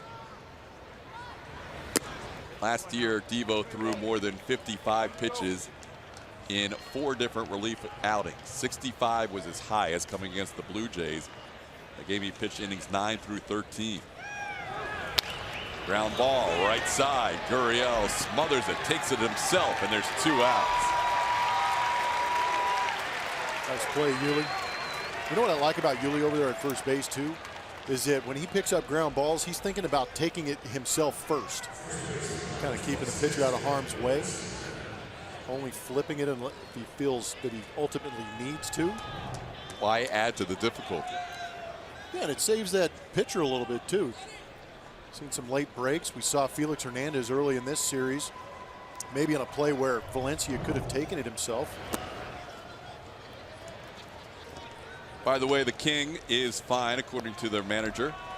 He's good to go. Felix Hernandez, a little groin strain in that first game of the series in the home opener for the Astros, but he'll be ready for a start on Saturday.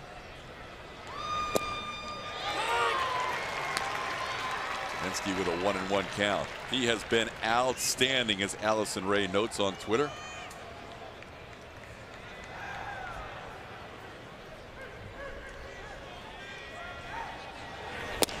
And he's ahead 1-2. Wow, good location. He struck Valencia out for the final out of the 8th. Working that inside corner and just painting. Credit Evan Gaddis. He's getting some calls on that inside corner.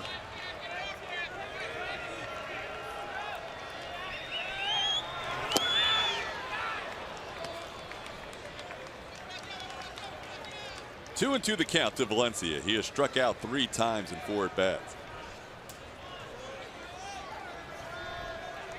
Davinsky, a quick worker. One hop to Bregman. Takes his time, makes a strong, accurate throw, and we head to the bottom of the 11th. Davinsky retiring 12 of the 13 batters in 4 shutout innings. In the broadcast, when you voted this the most signature moment of Tal's Hill as we say goodbye, but also back to 2002, Lance Berkman, the winner, will always be remembered. Tal's Hill will always be remembered for that great fall and smile. This doesn't get old. It really doesn't, because you're trying to figure out how he didn't turn the glove over yet still made the catch. Quite a rally. Oh, the chuckle at the end is the best. Yeah, he never took himself too serious. He went out there and played the game as good as anybody I've ever seen, but he had a blast doing it. Hopefully the Astros are laughing after this one as they bat in the bottom half of the 11th inning. They will face the 7th Mariners reliever tonight, and the 8th pitcher overall as Nick Vincent takes over. He'll face 8, 9, and 1 for the Astros, which now looks like this. Josh Reddick, who started the game, Nori Aoki, who came on in the 8th inning, and back to the top of the order for George Springer. Reddick looking for his first hit tonight. Vincent misses up high, ball 1. Vincent pitched in the first game, the opening day game on Monday night. Went 2/3 of an inning, allowed a run.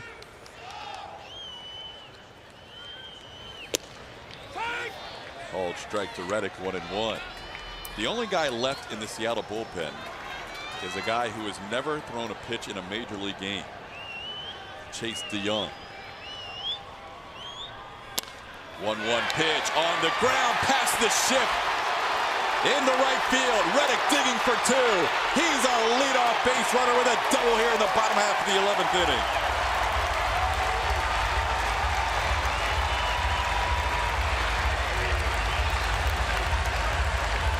It's a great start. How about hitting a rocket into the shift and off the glove of Robinson Cano?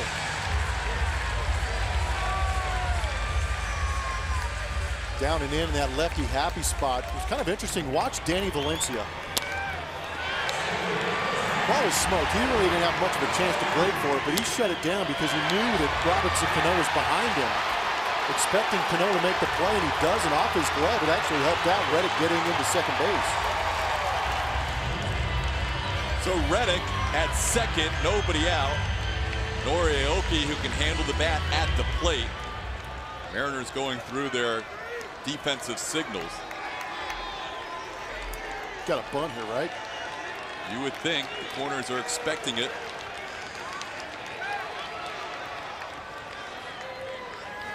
Oki shows bunt, bunts it foul. Nori Aoki has 28 career home runs in the major leagues. One of them has come against Nick Vincent. He's 2 for 3 with a home run. You don't want him to bunt? I think bunt's still in play, though. If he gets to 2 strikes, though, at least he's had some success against this guy. Well, there was a situation back in the 8th inning where the Astros led off with a Correa base hit, Beltran base hit, and then Yuli Gurriel came up, and there was no sacrifice bunt. I'm not sure how often Yuli's actually done it, but we had a conversation with AJ in spring training, and I asked him about the bunt, and he said if it comes to a tight ball game and you need that 1 run, he will bunt. But Nori Aoki is a more typical guy you use to sacrifice bunt.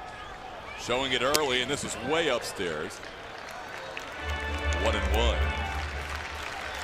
When you're a good bunter, you bunt at strikes. Yes. Too many guys go up there and feel the pressure of having to get the bunt down and chase pitches out of the zone. Bunting is not easy, but if you practice and you're smart about it, you can get a decent pitch to lay down. But the key, like you're kind of talking about, is don't force it.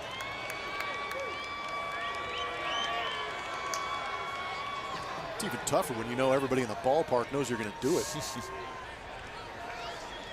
Vincent has been tougher on right-handers in the past, but last year, righties gave him as much trouble as lefties.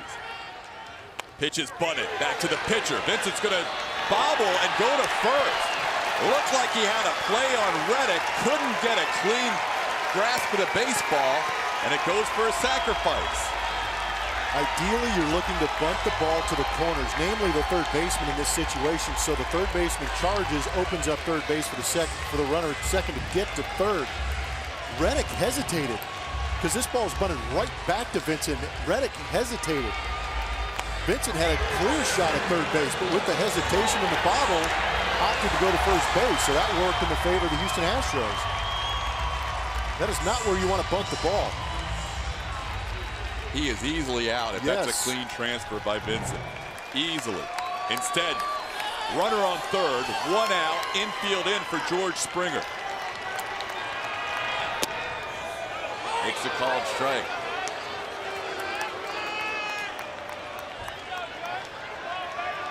Vincent throws the slider more than he throws the fastball.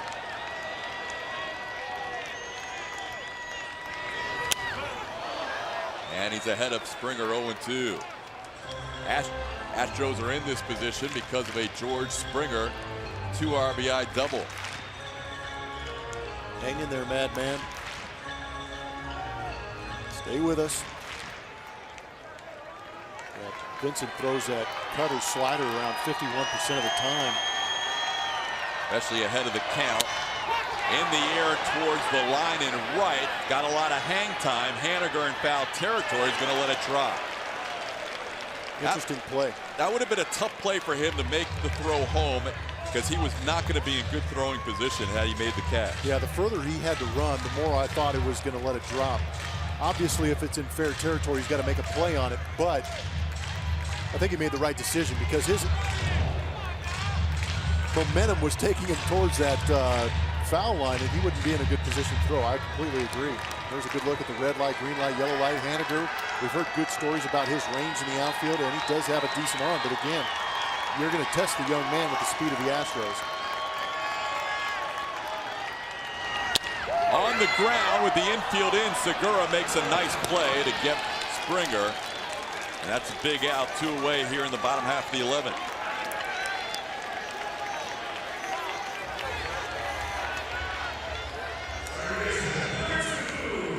Big play, but you're not out of the woods yet.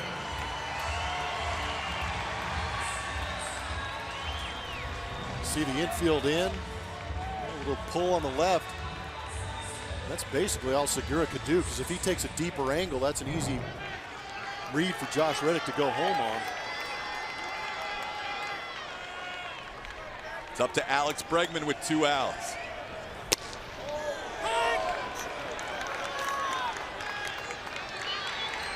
Bregman walked, doubled, reached on an error his last time up.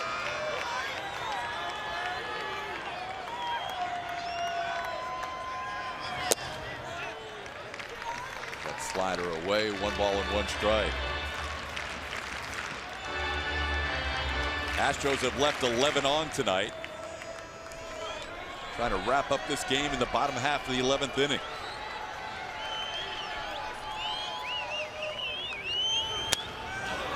Now Vincent ahead 1-2.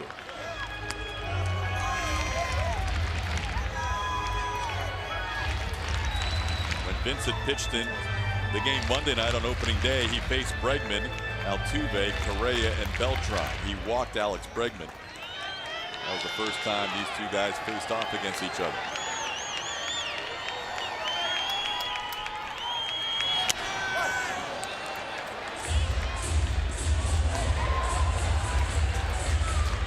Rick Riz dove out of the way of that foul ball, went in the booth. Yeah, right into the Seattle radio booth on that foul ball.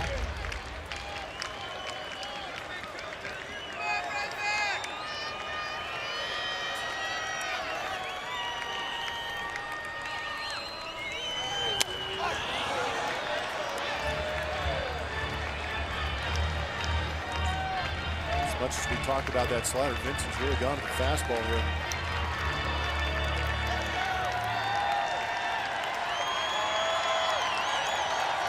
Good battle. Alex Bregman hanging alive with 2 strikes.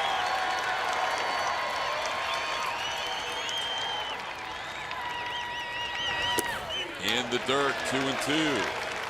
Gets him picked by Zunino. If you remember that walk against Vincent on opening day, Bregman was down in the count, ended up working an 11-pitch at bat before he walked. This has shades of the same kind of plate appearance.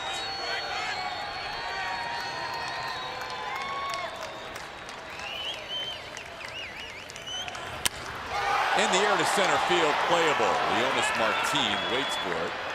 And it comes out of the Houston sky for the final out of the bottom of the 11th. We head to inning 12, 2-all. Dominated series, and tonight about 4 hours ago, Charlie Morton started this game. Did an excellent job. He did have the velocity, went 6 strong. Third straight night you've seen an Astro pitcher go 6+ innings. Gave up 5 hits, 2 earned runs on that Segura home run. 4 punch outs, used that defense behind him with a high ground ball percentage. But really the name that sticks out tonight is Chris Davinsky picking up that bullpen, going 4 innings out of that bullpen. Keeping the Astros in this ball game a couple times through this Seattle Mariner order. I said 4 innings. Guess how many punch outs? 7. I love it. Nasty stuff. Devo was on point tonight. That changeup was filthy with those 7 strikeouts. Will Harris takes over and faces the bottom third of Seattle's order. Mike Zunino, Gerard Dyson, Leonis Martin. 2-0 the count to Zunino. Good numbers. 8 games against the Mariners last year. He had a couple of saves, 1.13 ERA. Success against the Mariners has been a theme for Will Harris in his career. Zunino sends this pitch deep to center field. Springer going all the way back. He's to the track. He lines it up. And right in front of the wall, a long, loud first out here in the 12th. Even with Towles Hill gone, you can dare him to hit it out of center. Zunino gave it a good run. That's a tough part of Minute Maid Park. Gas pump is out there, and that's where that balcony kind of reaches out over the field. Got to stay with it. George does. Good play.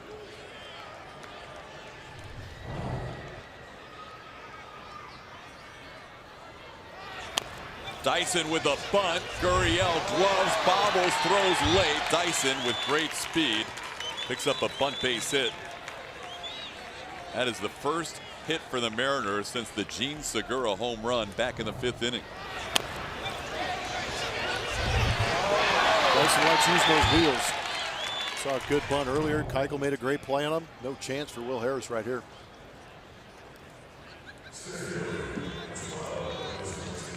That game at Globe Life Park in Arlington is over. The Indians with a 5 spot in the top half of the 9th inning defeat Texas 9-6.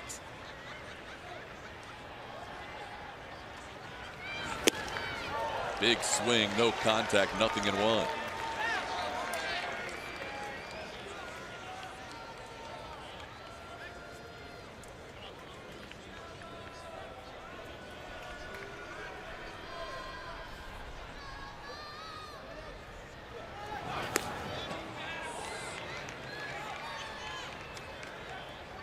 Dyson got something in his eye on that pickoff attempt.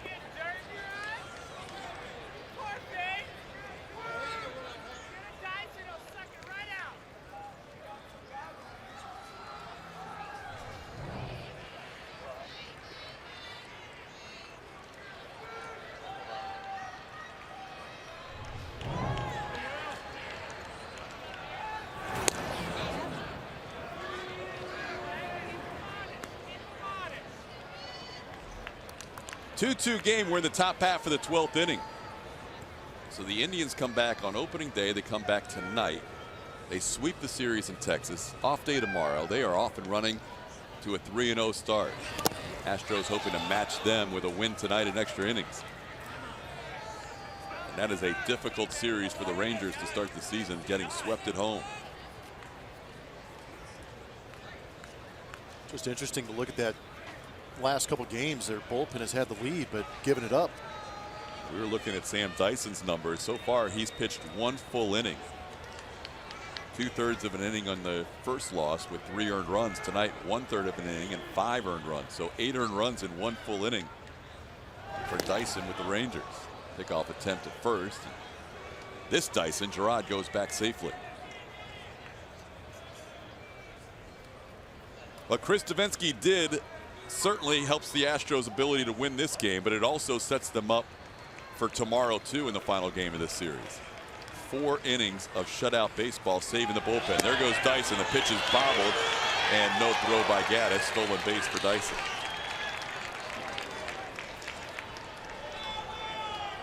Talk about Dyson being put in this outfield by Jerry Dipoto, coming over from Kansas City to cut down on some of the fly balls dropping in the outfield. He also does something on the base paths too. That bunt turned into a double with his ability to be able to steal second. Pretty much score on any base hit right now. And Carlos Correa is going to make sure he doesn't get a big lead at second. He is practically on the bag. Really might be the only guy that can test those outfield arms. Pitch misses from Harris, 3-1.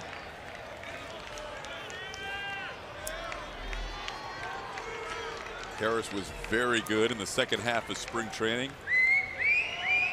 Came out with a perfect inning in his 1 inning of work last night, retiring the 1-2-3 hitters of the Mariners in that 7th inning.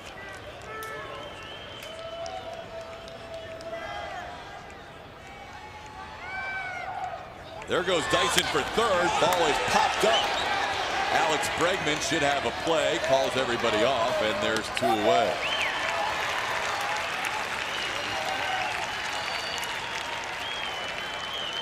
Thank you, Mr. Martin. Looked like Dyson had third base.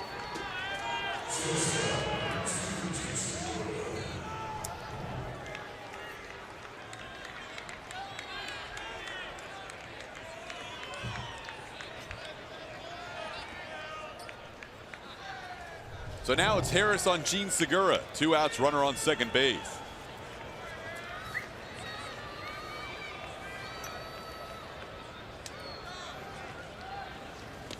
Just making sure Dyson doesn't think about third again. A little pick at second.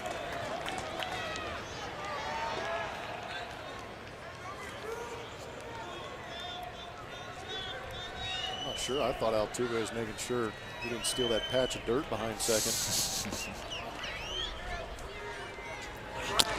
Chopper towards the mound. Harris, tough play off the mound, makes it cleanly, and we head to the bottom of inning 12. Astros will have Altuve, Correa, Beltran due up. Bottom half of the 12th inning, all tied at 2. Beautiful look at downtown Houston on this Wednesday night. Fans hanging in there tonight. There you go. Andrew is ready to go. This game is approaching the 4-hour mark. You need that Astros blanket tonight. It's a little chilly out there. There you go. Speaking of 4 hours. Well, the right guys are due up right here. Jose Altuve, Carlos Correa, Carlos Beltran. Trying to wrap things up in the bottom half of the 12th inning against Nick Vincent. Away 1-0. Was talking about Davinsky and what he can do for the bullpen. Seattle's got 3 guys that have pitched in back-to-back days. They also had Edwin Diaz throw 28 pitches. Now Vincent getting extended. They do have 1 guy coming back from paternity leave tomorrow who hasn't pitched in this series. But their bullpen is much more taxed. We haven't seen Yandel Gustave yet, although he's warming up. We haven't seen Brad Peacock yet. He's available. As this game goes on further, the Mariners have 1 choice of a pitcher beyond Vincent. And that's a guy who's never thrown a pitch in the major leagues, Chase DeYoung. They're in there stitching his name on the back of the uni right now. 2-0 pitches away, it's 3-0. So this is probably Vincent's game to keep going if he can. It would be quite a situation to put a young man into a tie game in extra innings for his big league debut. I think those guys in the dugout know this is their opportunity. 3-1 as that pitch is poured over. Altuve looking for his first hit tonight.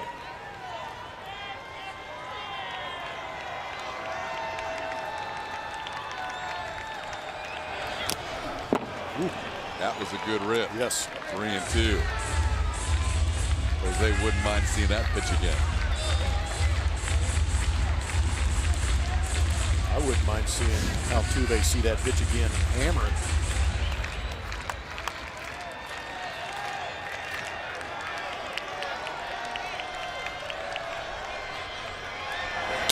On the ground towards Segura.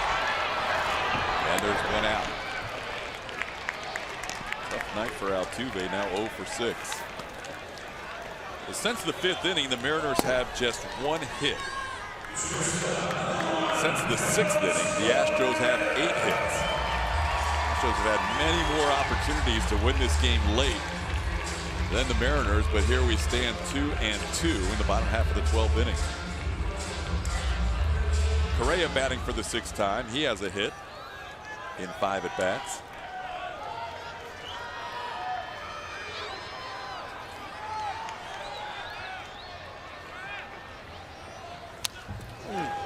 They are just missing.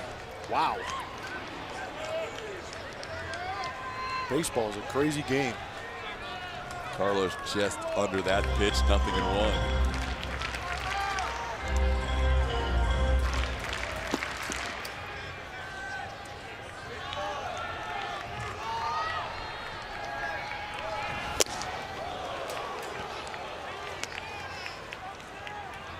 Now Vincent ahead, no balls and 2 strikes.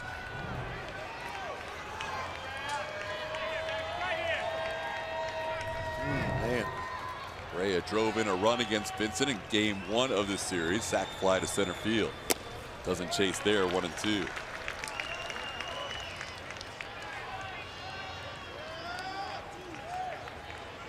Mariners have used 7 of their 8 relievers.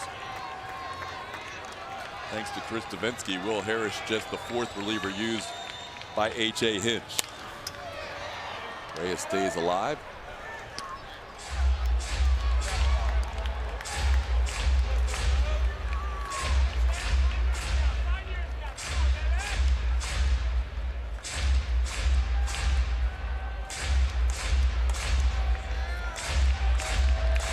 Astros and Mariners playing a lot of low-scoring games in this series. 3-0 Stros in the home opener. 2-1 Houston last night. Tonight 2-2 in the 12th.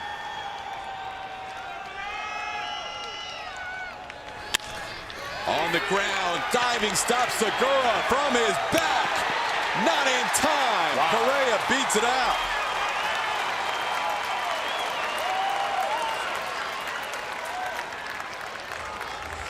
Wow. How does Segura get so much on that throw? That was a bullet with no leverage. That was incredible. Lays out. That was a seed. That ball's hit well. Even though it's on the ground, that exit velocity is great, but my goodness. That's not a good throwing position. That's a hose. That's not how you teach it, but no, that's eerily reminiscent of what Ken Caminiti could do in an Astros uniform from his backside. Carlos Beltran, the batter. That is an impressive display of athleticism by Gene Segura. And you can see Correa just barely safe. Beltran fouls one off his foot at the plate, 0-1. Beltran started this game 0 for 3, but singles in his last 2 at-bats. Had so many big moments for the Astros in 2004. That young fan's hanging in there through 12 innings with the Carlos love. Correa on first, Beltran at the plate.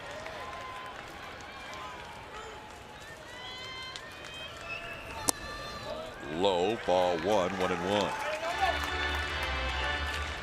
A lot of fans have been standing for almost the entire extra innings. Not everybody, but they're standing. You gotta love that. You do. There's guys in this lineup that could drive one out of the ballpark, and you want to be there to witness it. You want to be standing already as Beltran fouls one back to the screen. Another guy that just missed a pitch. My goodness, we've seen Vincent just have enough to miss the barrel. No wonder she's been so quiet. How are the photos looking? Working on my photography skills. Oh, goodness. Good for you. Are any of those going to be printable? Maybe. If I can get it in focus. Can you take a shot of a walk-off here? Yeah. Upstairs, 2-2. Carlos Beltran has been in this situation numerous times in his career, playing in his 20th big league season. Last played for the Astros in 2004, where he had a monster second half and especially a postseason to remember. 2-2 pitch, rip, diving stop, Valencia, throw to second for one, the relay in time for a double play. Great defensive turn by Danny Valencia at first base. Pretty amazing. Didn't see that one coming, but they needed some defense behind Vincent to pick him up. That was a heck of a play. Not far off the bag, but lays out. Strong throw to second and available for the return. The Astros and Mariners, and a new pitcher is on the mound for the Houston Astros. It is going to be right-hander Yandel Gustave. See what Gustave did last year, coming on for the Astros here in the 13th inning. He made the team on the final day of spring training. See what he did in September, held opponents to less than a 200 batting average. Gustave takes over for Will Harris, who pitched the 12th. Tough part of the lineup for Gustave in his 2017 debut. 24-year-old will face Mitch Haniger, Robinson Cano, and Nelson Cruz.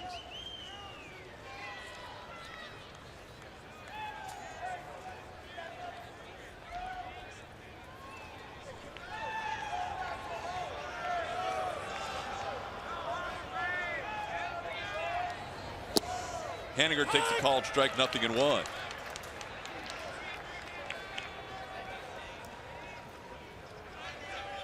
Gustave, fastball slider, made his major league debut last August 11th at Minnesota. Haniger fouled back to the screen. No balls and 2 strikes. Well, we knew Nick Vincent had to throw some bullets because the last pitcher in the Seattle bullpen was a rookie who had never thrown a major league pitch. He's now warming. Chase DeYoung warming up for Seattle. He's their final bullpen option. Technically, the Astros have 3 other options, although they don't want to see Luke Gregerson or Ken Giles pitch a 3rd straight day. They have Gustave. They still have Brad Peacock back there. 1-2 pitch, just missed inside. It's 2-2. Yeah, Peacock's an interesting guy to have out there. He was extended in spring training, had a couple of starts, so you know that there's plenty of bullets in that arm. Maybe throw a couple innings.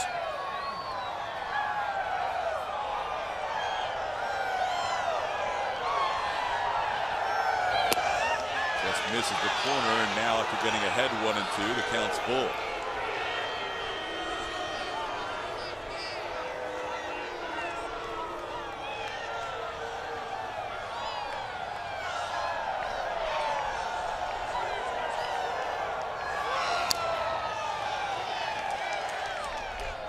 Pitchers in this game for the Astros: Charlie Morton for 6, Tony Sipp for a 3rd, Michael Feliz for 2/3, Chris Davinsky, a brilliant 4 innings of no-hit, 1-walk baseball, 7 Ks, Will Harris for an inning, and now Yandel Gustave. Just missed on the inner half, ball 4. I've seen guys get some pitches off the inside corner, not this one. Sets up a good target, brings it back. Just not enough for Doug Eddings. Gustave's only faced 1 Mariner in this lineup prior to tonight.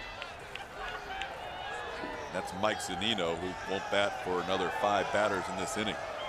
Here's Robinson Cano. Very unusual night for both the 3-hitter for the Astros, Jose Altuve, and the 3-hitter for the Mariners, Robinson Cano, combined 0 for 11.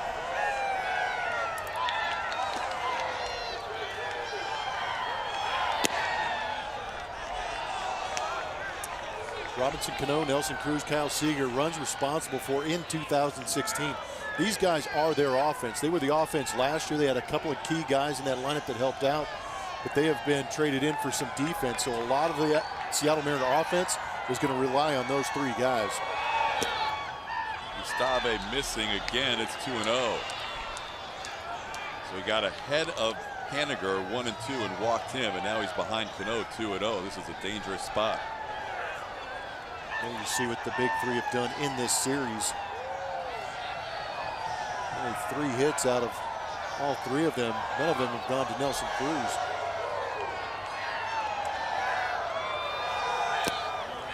Three and 0.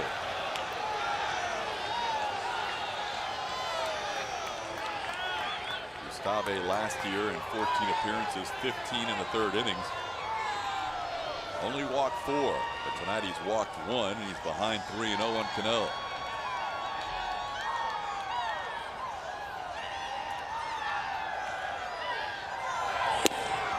Green light, 3-1. Nice. I mentioned Brad Peacock still an option. He's now starting to loosen in the Astros bullpen. Gustave needs to find the zone against a tough hitter who drove in 25 runs against the Astros last year. That's one thing. You want to go out there and make a big league roster. Next thing you know, you're facing some pretty dangerous hitters. And it's now 3-2. I see a little frustration in that swing, expanding the zone.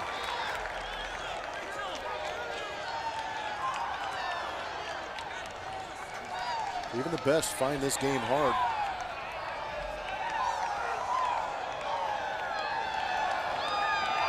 Apparently some wolf packs have made it through into the stands tonight at Minute Maid Park. Would have been thirsty earlier in the game. Ball 4. Runner was on the move. That's why Gaddis jumped out of the crouch. But back-to-back walks issued by Yandel Gustave. And now 2 on, nobody out. And Nelson Cruz the batter. It's going to get a conversation from pitching coach Brent Strom. We keep seeing Gustave missing to the arm side. Brent Strom is very keen on what these guys do mechanically to get the ball back in the strike zone. So I'm sure this is a conversation maybe mechanically on how to get that fastball back in the zone. Because the velocity's still there. It's just not the release point he wants to see. This spring, Gustave appeared in 11 games, matching the most for the Astros. Just gave up 2 runs. 2 runs he gave up came in the same game where he walked 3. Remember, it came down to James Hoyt, Yandel Gustave. Gustave won out. Doesn't mean that James Hoyt lost by any means. It just means that the organization felt that Gustave was a better option. Pitch low to Nelson Cruz, 1-0. And a lot of it has to do with matchups. How about that? Man. Mariners manager Scott Service said his team needs a big hit to loosen everything up. They may not need a hit if Gustave can't find the strike zone. It's now 2-0 after 2 walks.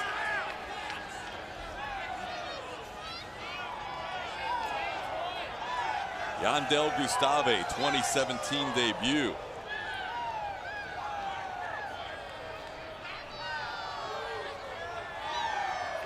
Four-year-old right-hander struggling with the strike zone. There is one. Gosh, Doug Eddings. I know that sometimes the umpire will lose sight of the zone when a pitcher is not hitting the zone. But when a pitch hits the corner like that, it'd be nice to have the guy give you the benefit of the doubt and give you the call.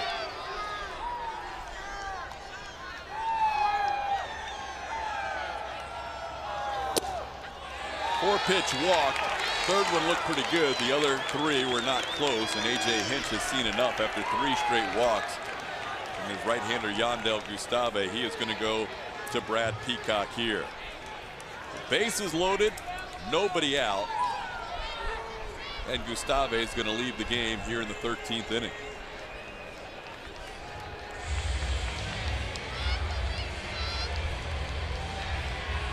At the plate, Cano and Altuve combined 0 for 11, talking things over here in the 13th inning of a 2-2 game. No walked in this inning. One of 3 walks issued by Yandel Gustave, and now he gives way to Brad Peacock. Here you look at the numbers from Brad Peacock last season. 1.11 whip is pretty nice. .93 average in 5 September starts. Got himself onto this ball club with McHugh going on the deal. It opened up a spot in that bullpen. Peacock pitched well in spring training. A little bit of earning his way on, and having a roster spot open up helped him out. But here, big situation, bases juice, nobody out. Tough night for Gustave. Couldn't find the strike zone. Missed with 12 of the 17 pitches he threw.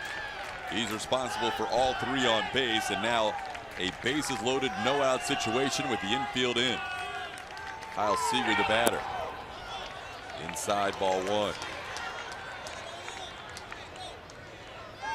Peacock, 29-year-old right-hander, has faced Seager more than anybody else on this Mariners team. Seager 7 for 20 in his career against Peacock.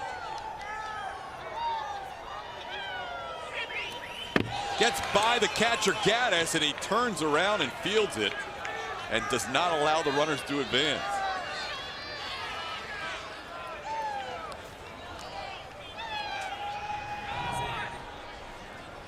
Home field advantage, maybe. Good play. How about a pop out and a double play? Astros need something. Mariners only have 1 hit since the 5th inning, but 3 straight walks and now a 2-0 count to Seager. 3-0.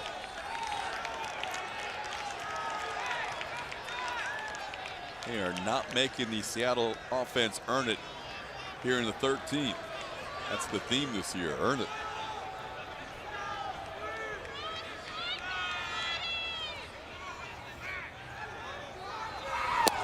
There's a strike.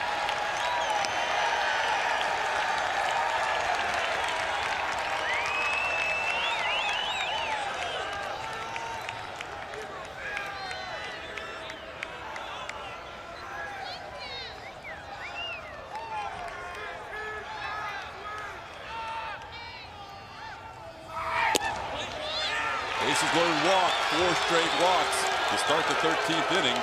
Seattle takes a 3-2 lead.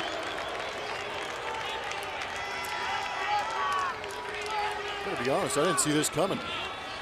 Gustave Peacock looked pretty good in spring training. But yeah, I'm with you. If you're going to lose, you want to have get beat by the hit, not by the walk. Nothing the defense can do in this inning. 4 straight walks, and here's Danny Valencia. With that, you put the defense on their heels. Broken bat. Barrel goes all the way out to the pitcher's mound. The ball goes into the dugout.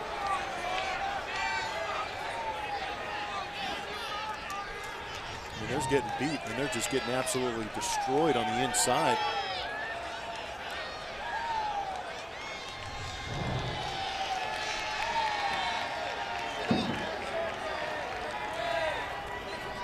Since the 5th inning, when Segura hit that 2-run home run that gave the Mariners a 2-0 lead, they have an infield hit by Dyson on a bunt in the 12th inning, and that's it in terms of base hits. Ouch. Walk in the 6th, walk in the 7th, walk in the 8th. 4 walks here in the 13th.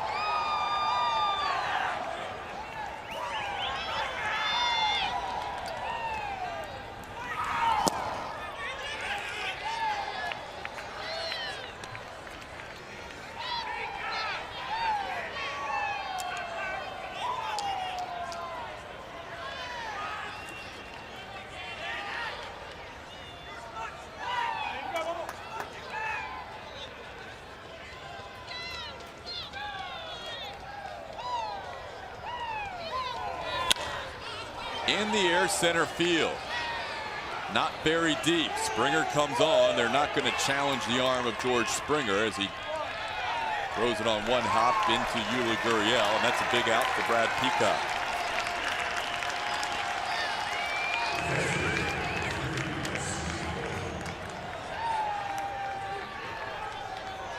Tell you what, you limit the damage with 1 run. I know it came in via the walk, but if you get out of this inning only giving up that 1 run, you're giving your offense an opportunity against the rookie coming in to answer back and possibly win the ball game. It's not out of reach for this offense to get a couple of guys on and square one up.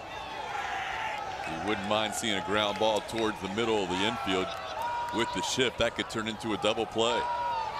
Zunino pitched way away. Nice stop by Evan Gaddis.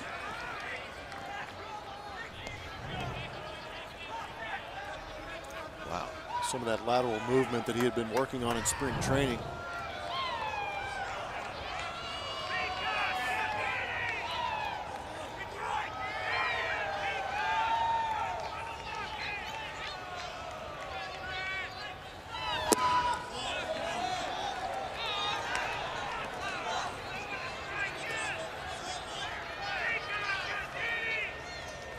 Two 2-0 the count. A lot of hitters counts this inning for the Mariners. Walk to Haniger, walk to Cano, walk to Cruz, walk to Seager. Fly out to shallow center from Valencia. Now Zunino with a 2-0 count. That's a strike.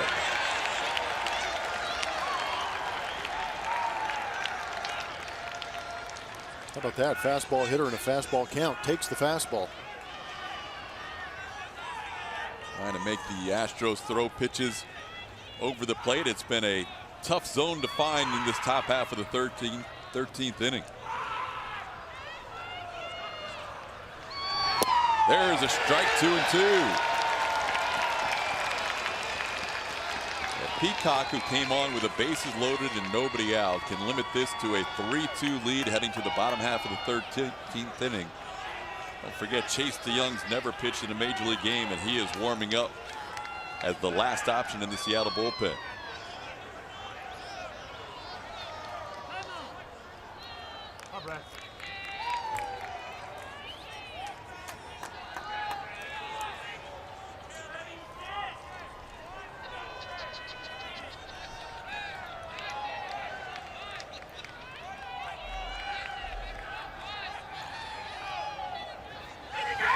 Swing and a miss. Big strikeout for Peacock. 2 away.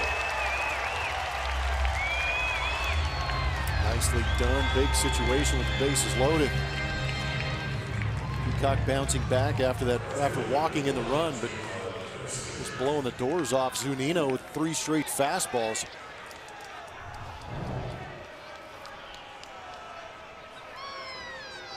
So after getting the right hand hitting Danny Valencia and the right hand hitting Mike Zunino, now Peacock deals with the lefty Gerard Dyson.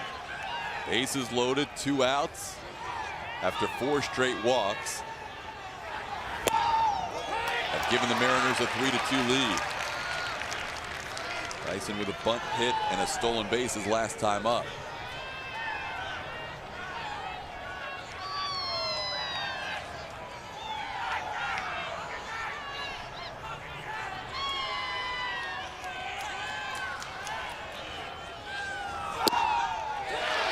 Nothing in 2.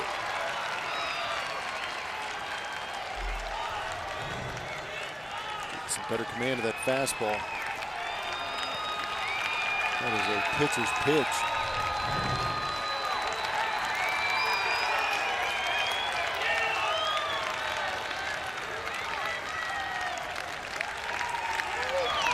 Swing and a miss. They limit the damage after 4 straight walks to make it a 3-2 game. Big bottom of the 13th for the Houston Astros. They've got Gurriel, Gaddis, and Reddick with an opportunity. Rally dance. Looking to make something happen for the Stros here with Yuli Gurriel, Evan Gaddis, and Josh Reddick 2 up. Oh man, they are getting it. Been a long game, 4 hours and 16 minutes old so far. See the kid in the background. Looking at those 2 guys like, that's me someday. Fans still revved up. Yeah, they're hanging out. They want to see some electricity here. Here's the kid. Welcome to the major leagues, Chase DeYoung. He has never pitched a major league game in his life. He has never had a professional save in his career, a starting pitcher in the minor leagues. and he makes his major league debut. Here's a look at those numbers between AA and AAA. From what we can dig up on him, he's got a fastball around 90, 92, slider and a changeup. He started 25 games last year for Tulsa. Only pitched one game out of the bullpen in the last 2 seasons, and he starts out Gurriel with a strike, 0-1.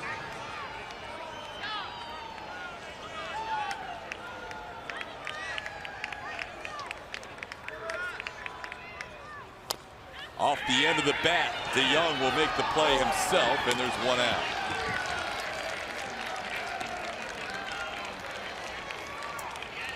Chase DeYoung only on the Seattle team because Dylan Overton and his wife just had their first baby, and he left the team on a paternity leave. Overton will be back tomorrow, so DeYoung knows this is his one shot. This is it. Is that not crazy? And he has a chance to save a major league game, and he's never had a save in his professional career. Pitch number 200 from Seattle pitching tonight. Gaddis lays off.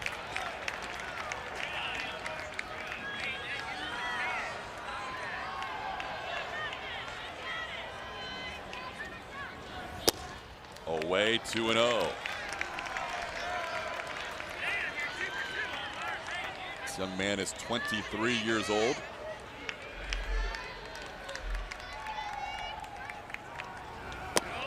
And he's fallen behind Gaddis, 3-0. Working very quickly. Reddick on deck. Aoki to follow. Ryan McCann looms in the dugout as well. There's a pitch up high. 4-pitch walk. Well, one side gave up 4 walks in the 13th inning, and there's the first walk issued to the Astros in the bottom half. There are no more bullets for Scott Service. It is the young man's debut and his game here in the bottom of the 13th. What do you say Josh Reddick goes top turnbuckle right here and walks it off?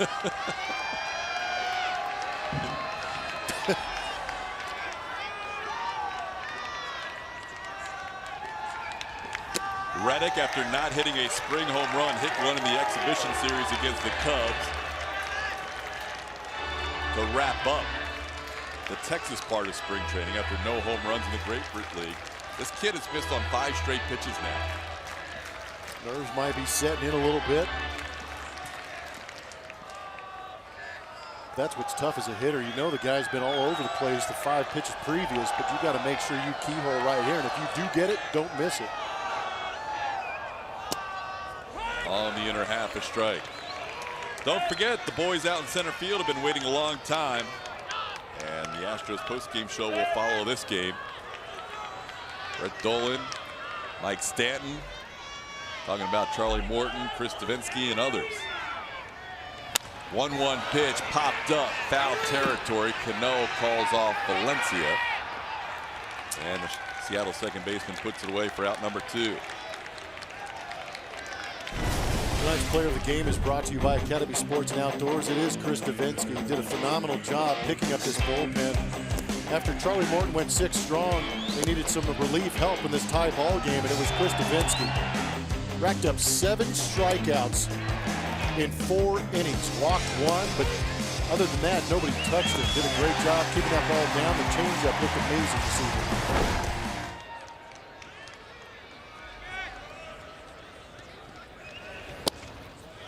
DeYoung with a called strike, 0-1.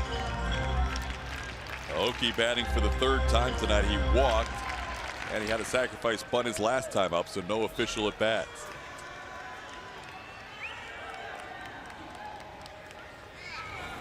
Inside, almost hits him. 1-1. How about the number of runners left on in this game? 11 by the Mariners, 12 by the Astros, and possibly counting. This has not been an offensive series at all. Offensive, maybe. Foul back, it's 1-2. Chase DeYoung, right-hander out of Long Beach, California. 1 pitch away from saving this game for the Mariners and picking up his first professional save.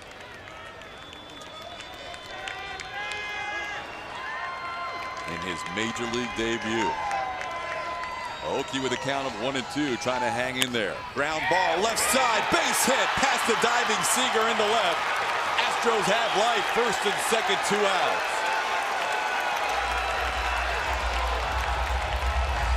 It's hard to tell sometimes if Aoki's running from it or trying to hit it. Kind of bailed out on that pitch right there, but just slapped it the other way, and with all the infield shifted away from that third base line, he just snuck it down there. That was beautiful. This is something you can't teach. Throw the rear end in the dugout and the barrel towards the baseball. Go get him.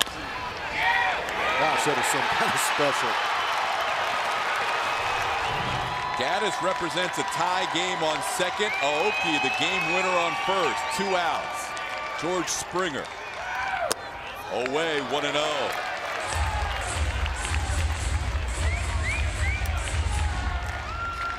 Springer has driven in the only 2 runs for Houston tonight with that bases loaded double in the 7th.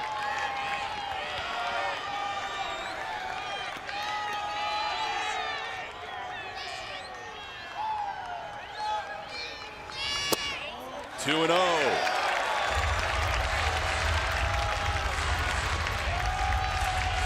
AJ Hinch looking on.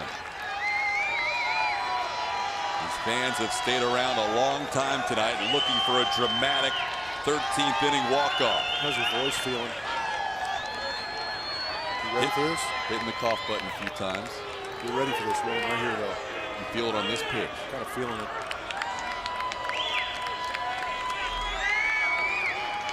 Springer started the season with a home run, first batter of the year for the Astros.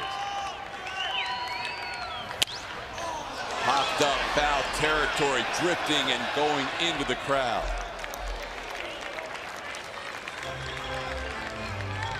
Two and 1.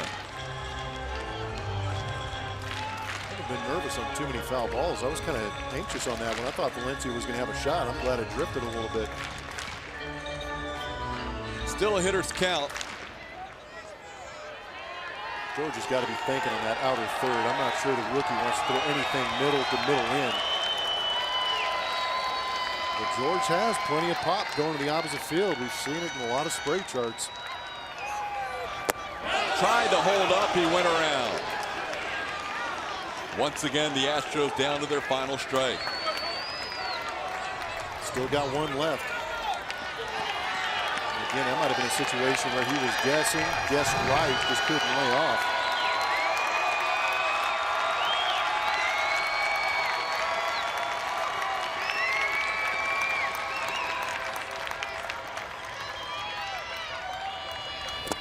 In the dirt, gets away, not far enough for either runner to advance. Job by Zunino to pounce on that. It was pretty good. But now Blummer with a 3-2 count and 2 outs. Head starts for Evan Gaddis and Nori Aoki.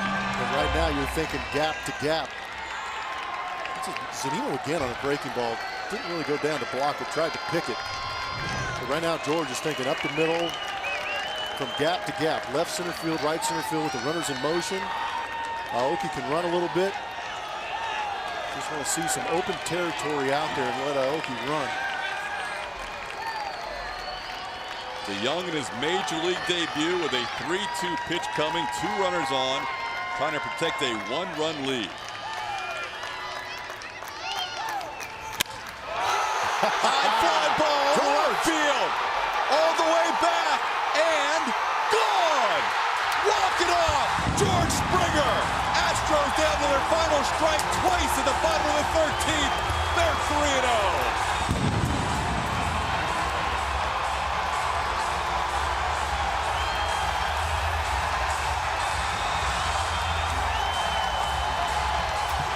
That is a great call, Mr. Blum. George likes to show up in big situations. We talked about he might be the stick that stirs this drink. He's a gatekeeper at Club Astro. He keeps these guys loose, but he always seems to find himself right in the middle of all the action the Astros go through. But just sit back and enjoy. It was a great AB against a guy he's never faced before. Finally got that slider. Didn't exactly crush it, but he knew he got enough of it, especially here at Minute Maid Park with those Crawford boxes coming right at you. This ball lands 1 row deep into the Crawford boxes. What a finish.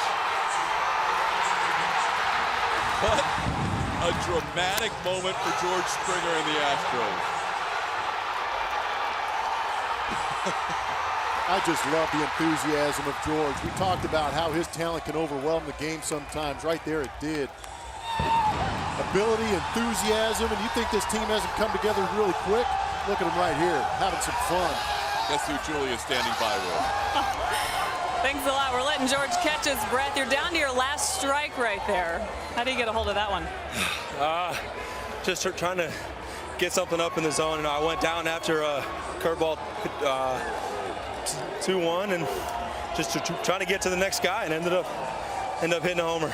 A big one, and the way that you guys win this one, a long game where you were struggling to get guys across the plate, how does that feel? That's awesome. I mean, hats off to our staff again, man. That's unreal. I mean, Davinsky, Will, Gustave, I don't care. I mean, that's awesome. I mean, it's a good team win right there. Just the way that you take a series from Seattle. I know you got one more with them tomorrow, but this is a great start for this team. It is. I'm happy. I know the boys are probably happy too, and we'll go have some fun with this one, but we got to come back again tomorrow. Thanks for the time. Yeah, no problem. George Springer with the big swing, the hero tonight as the Astros win it in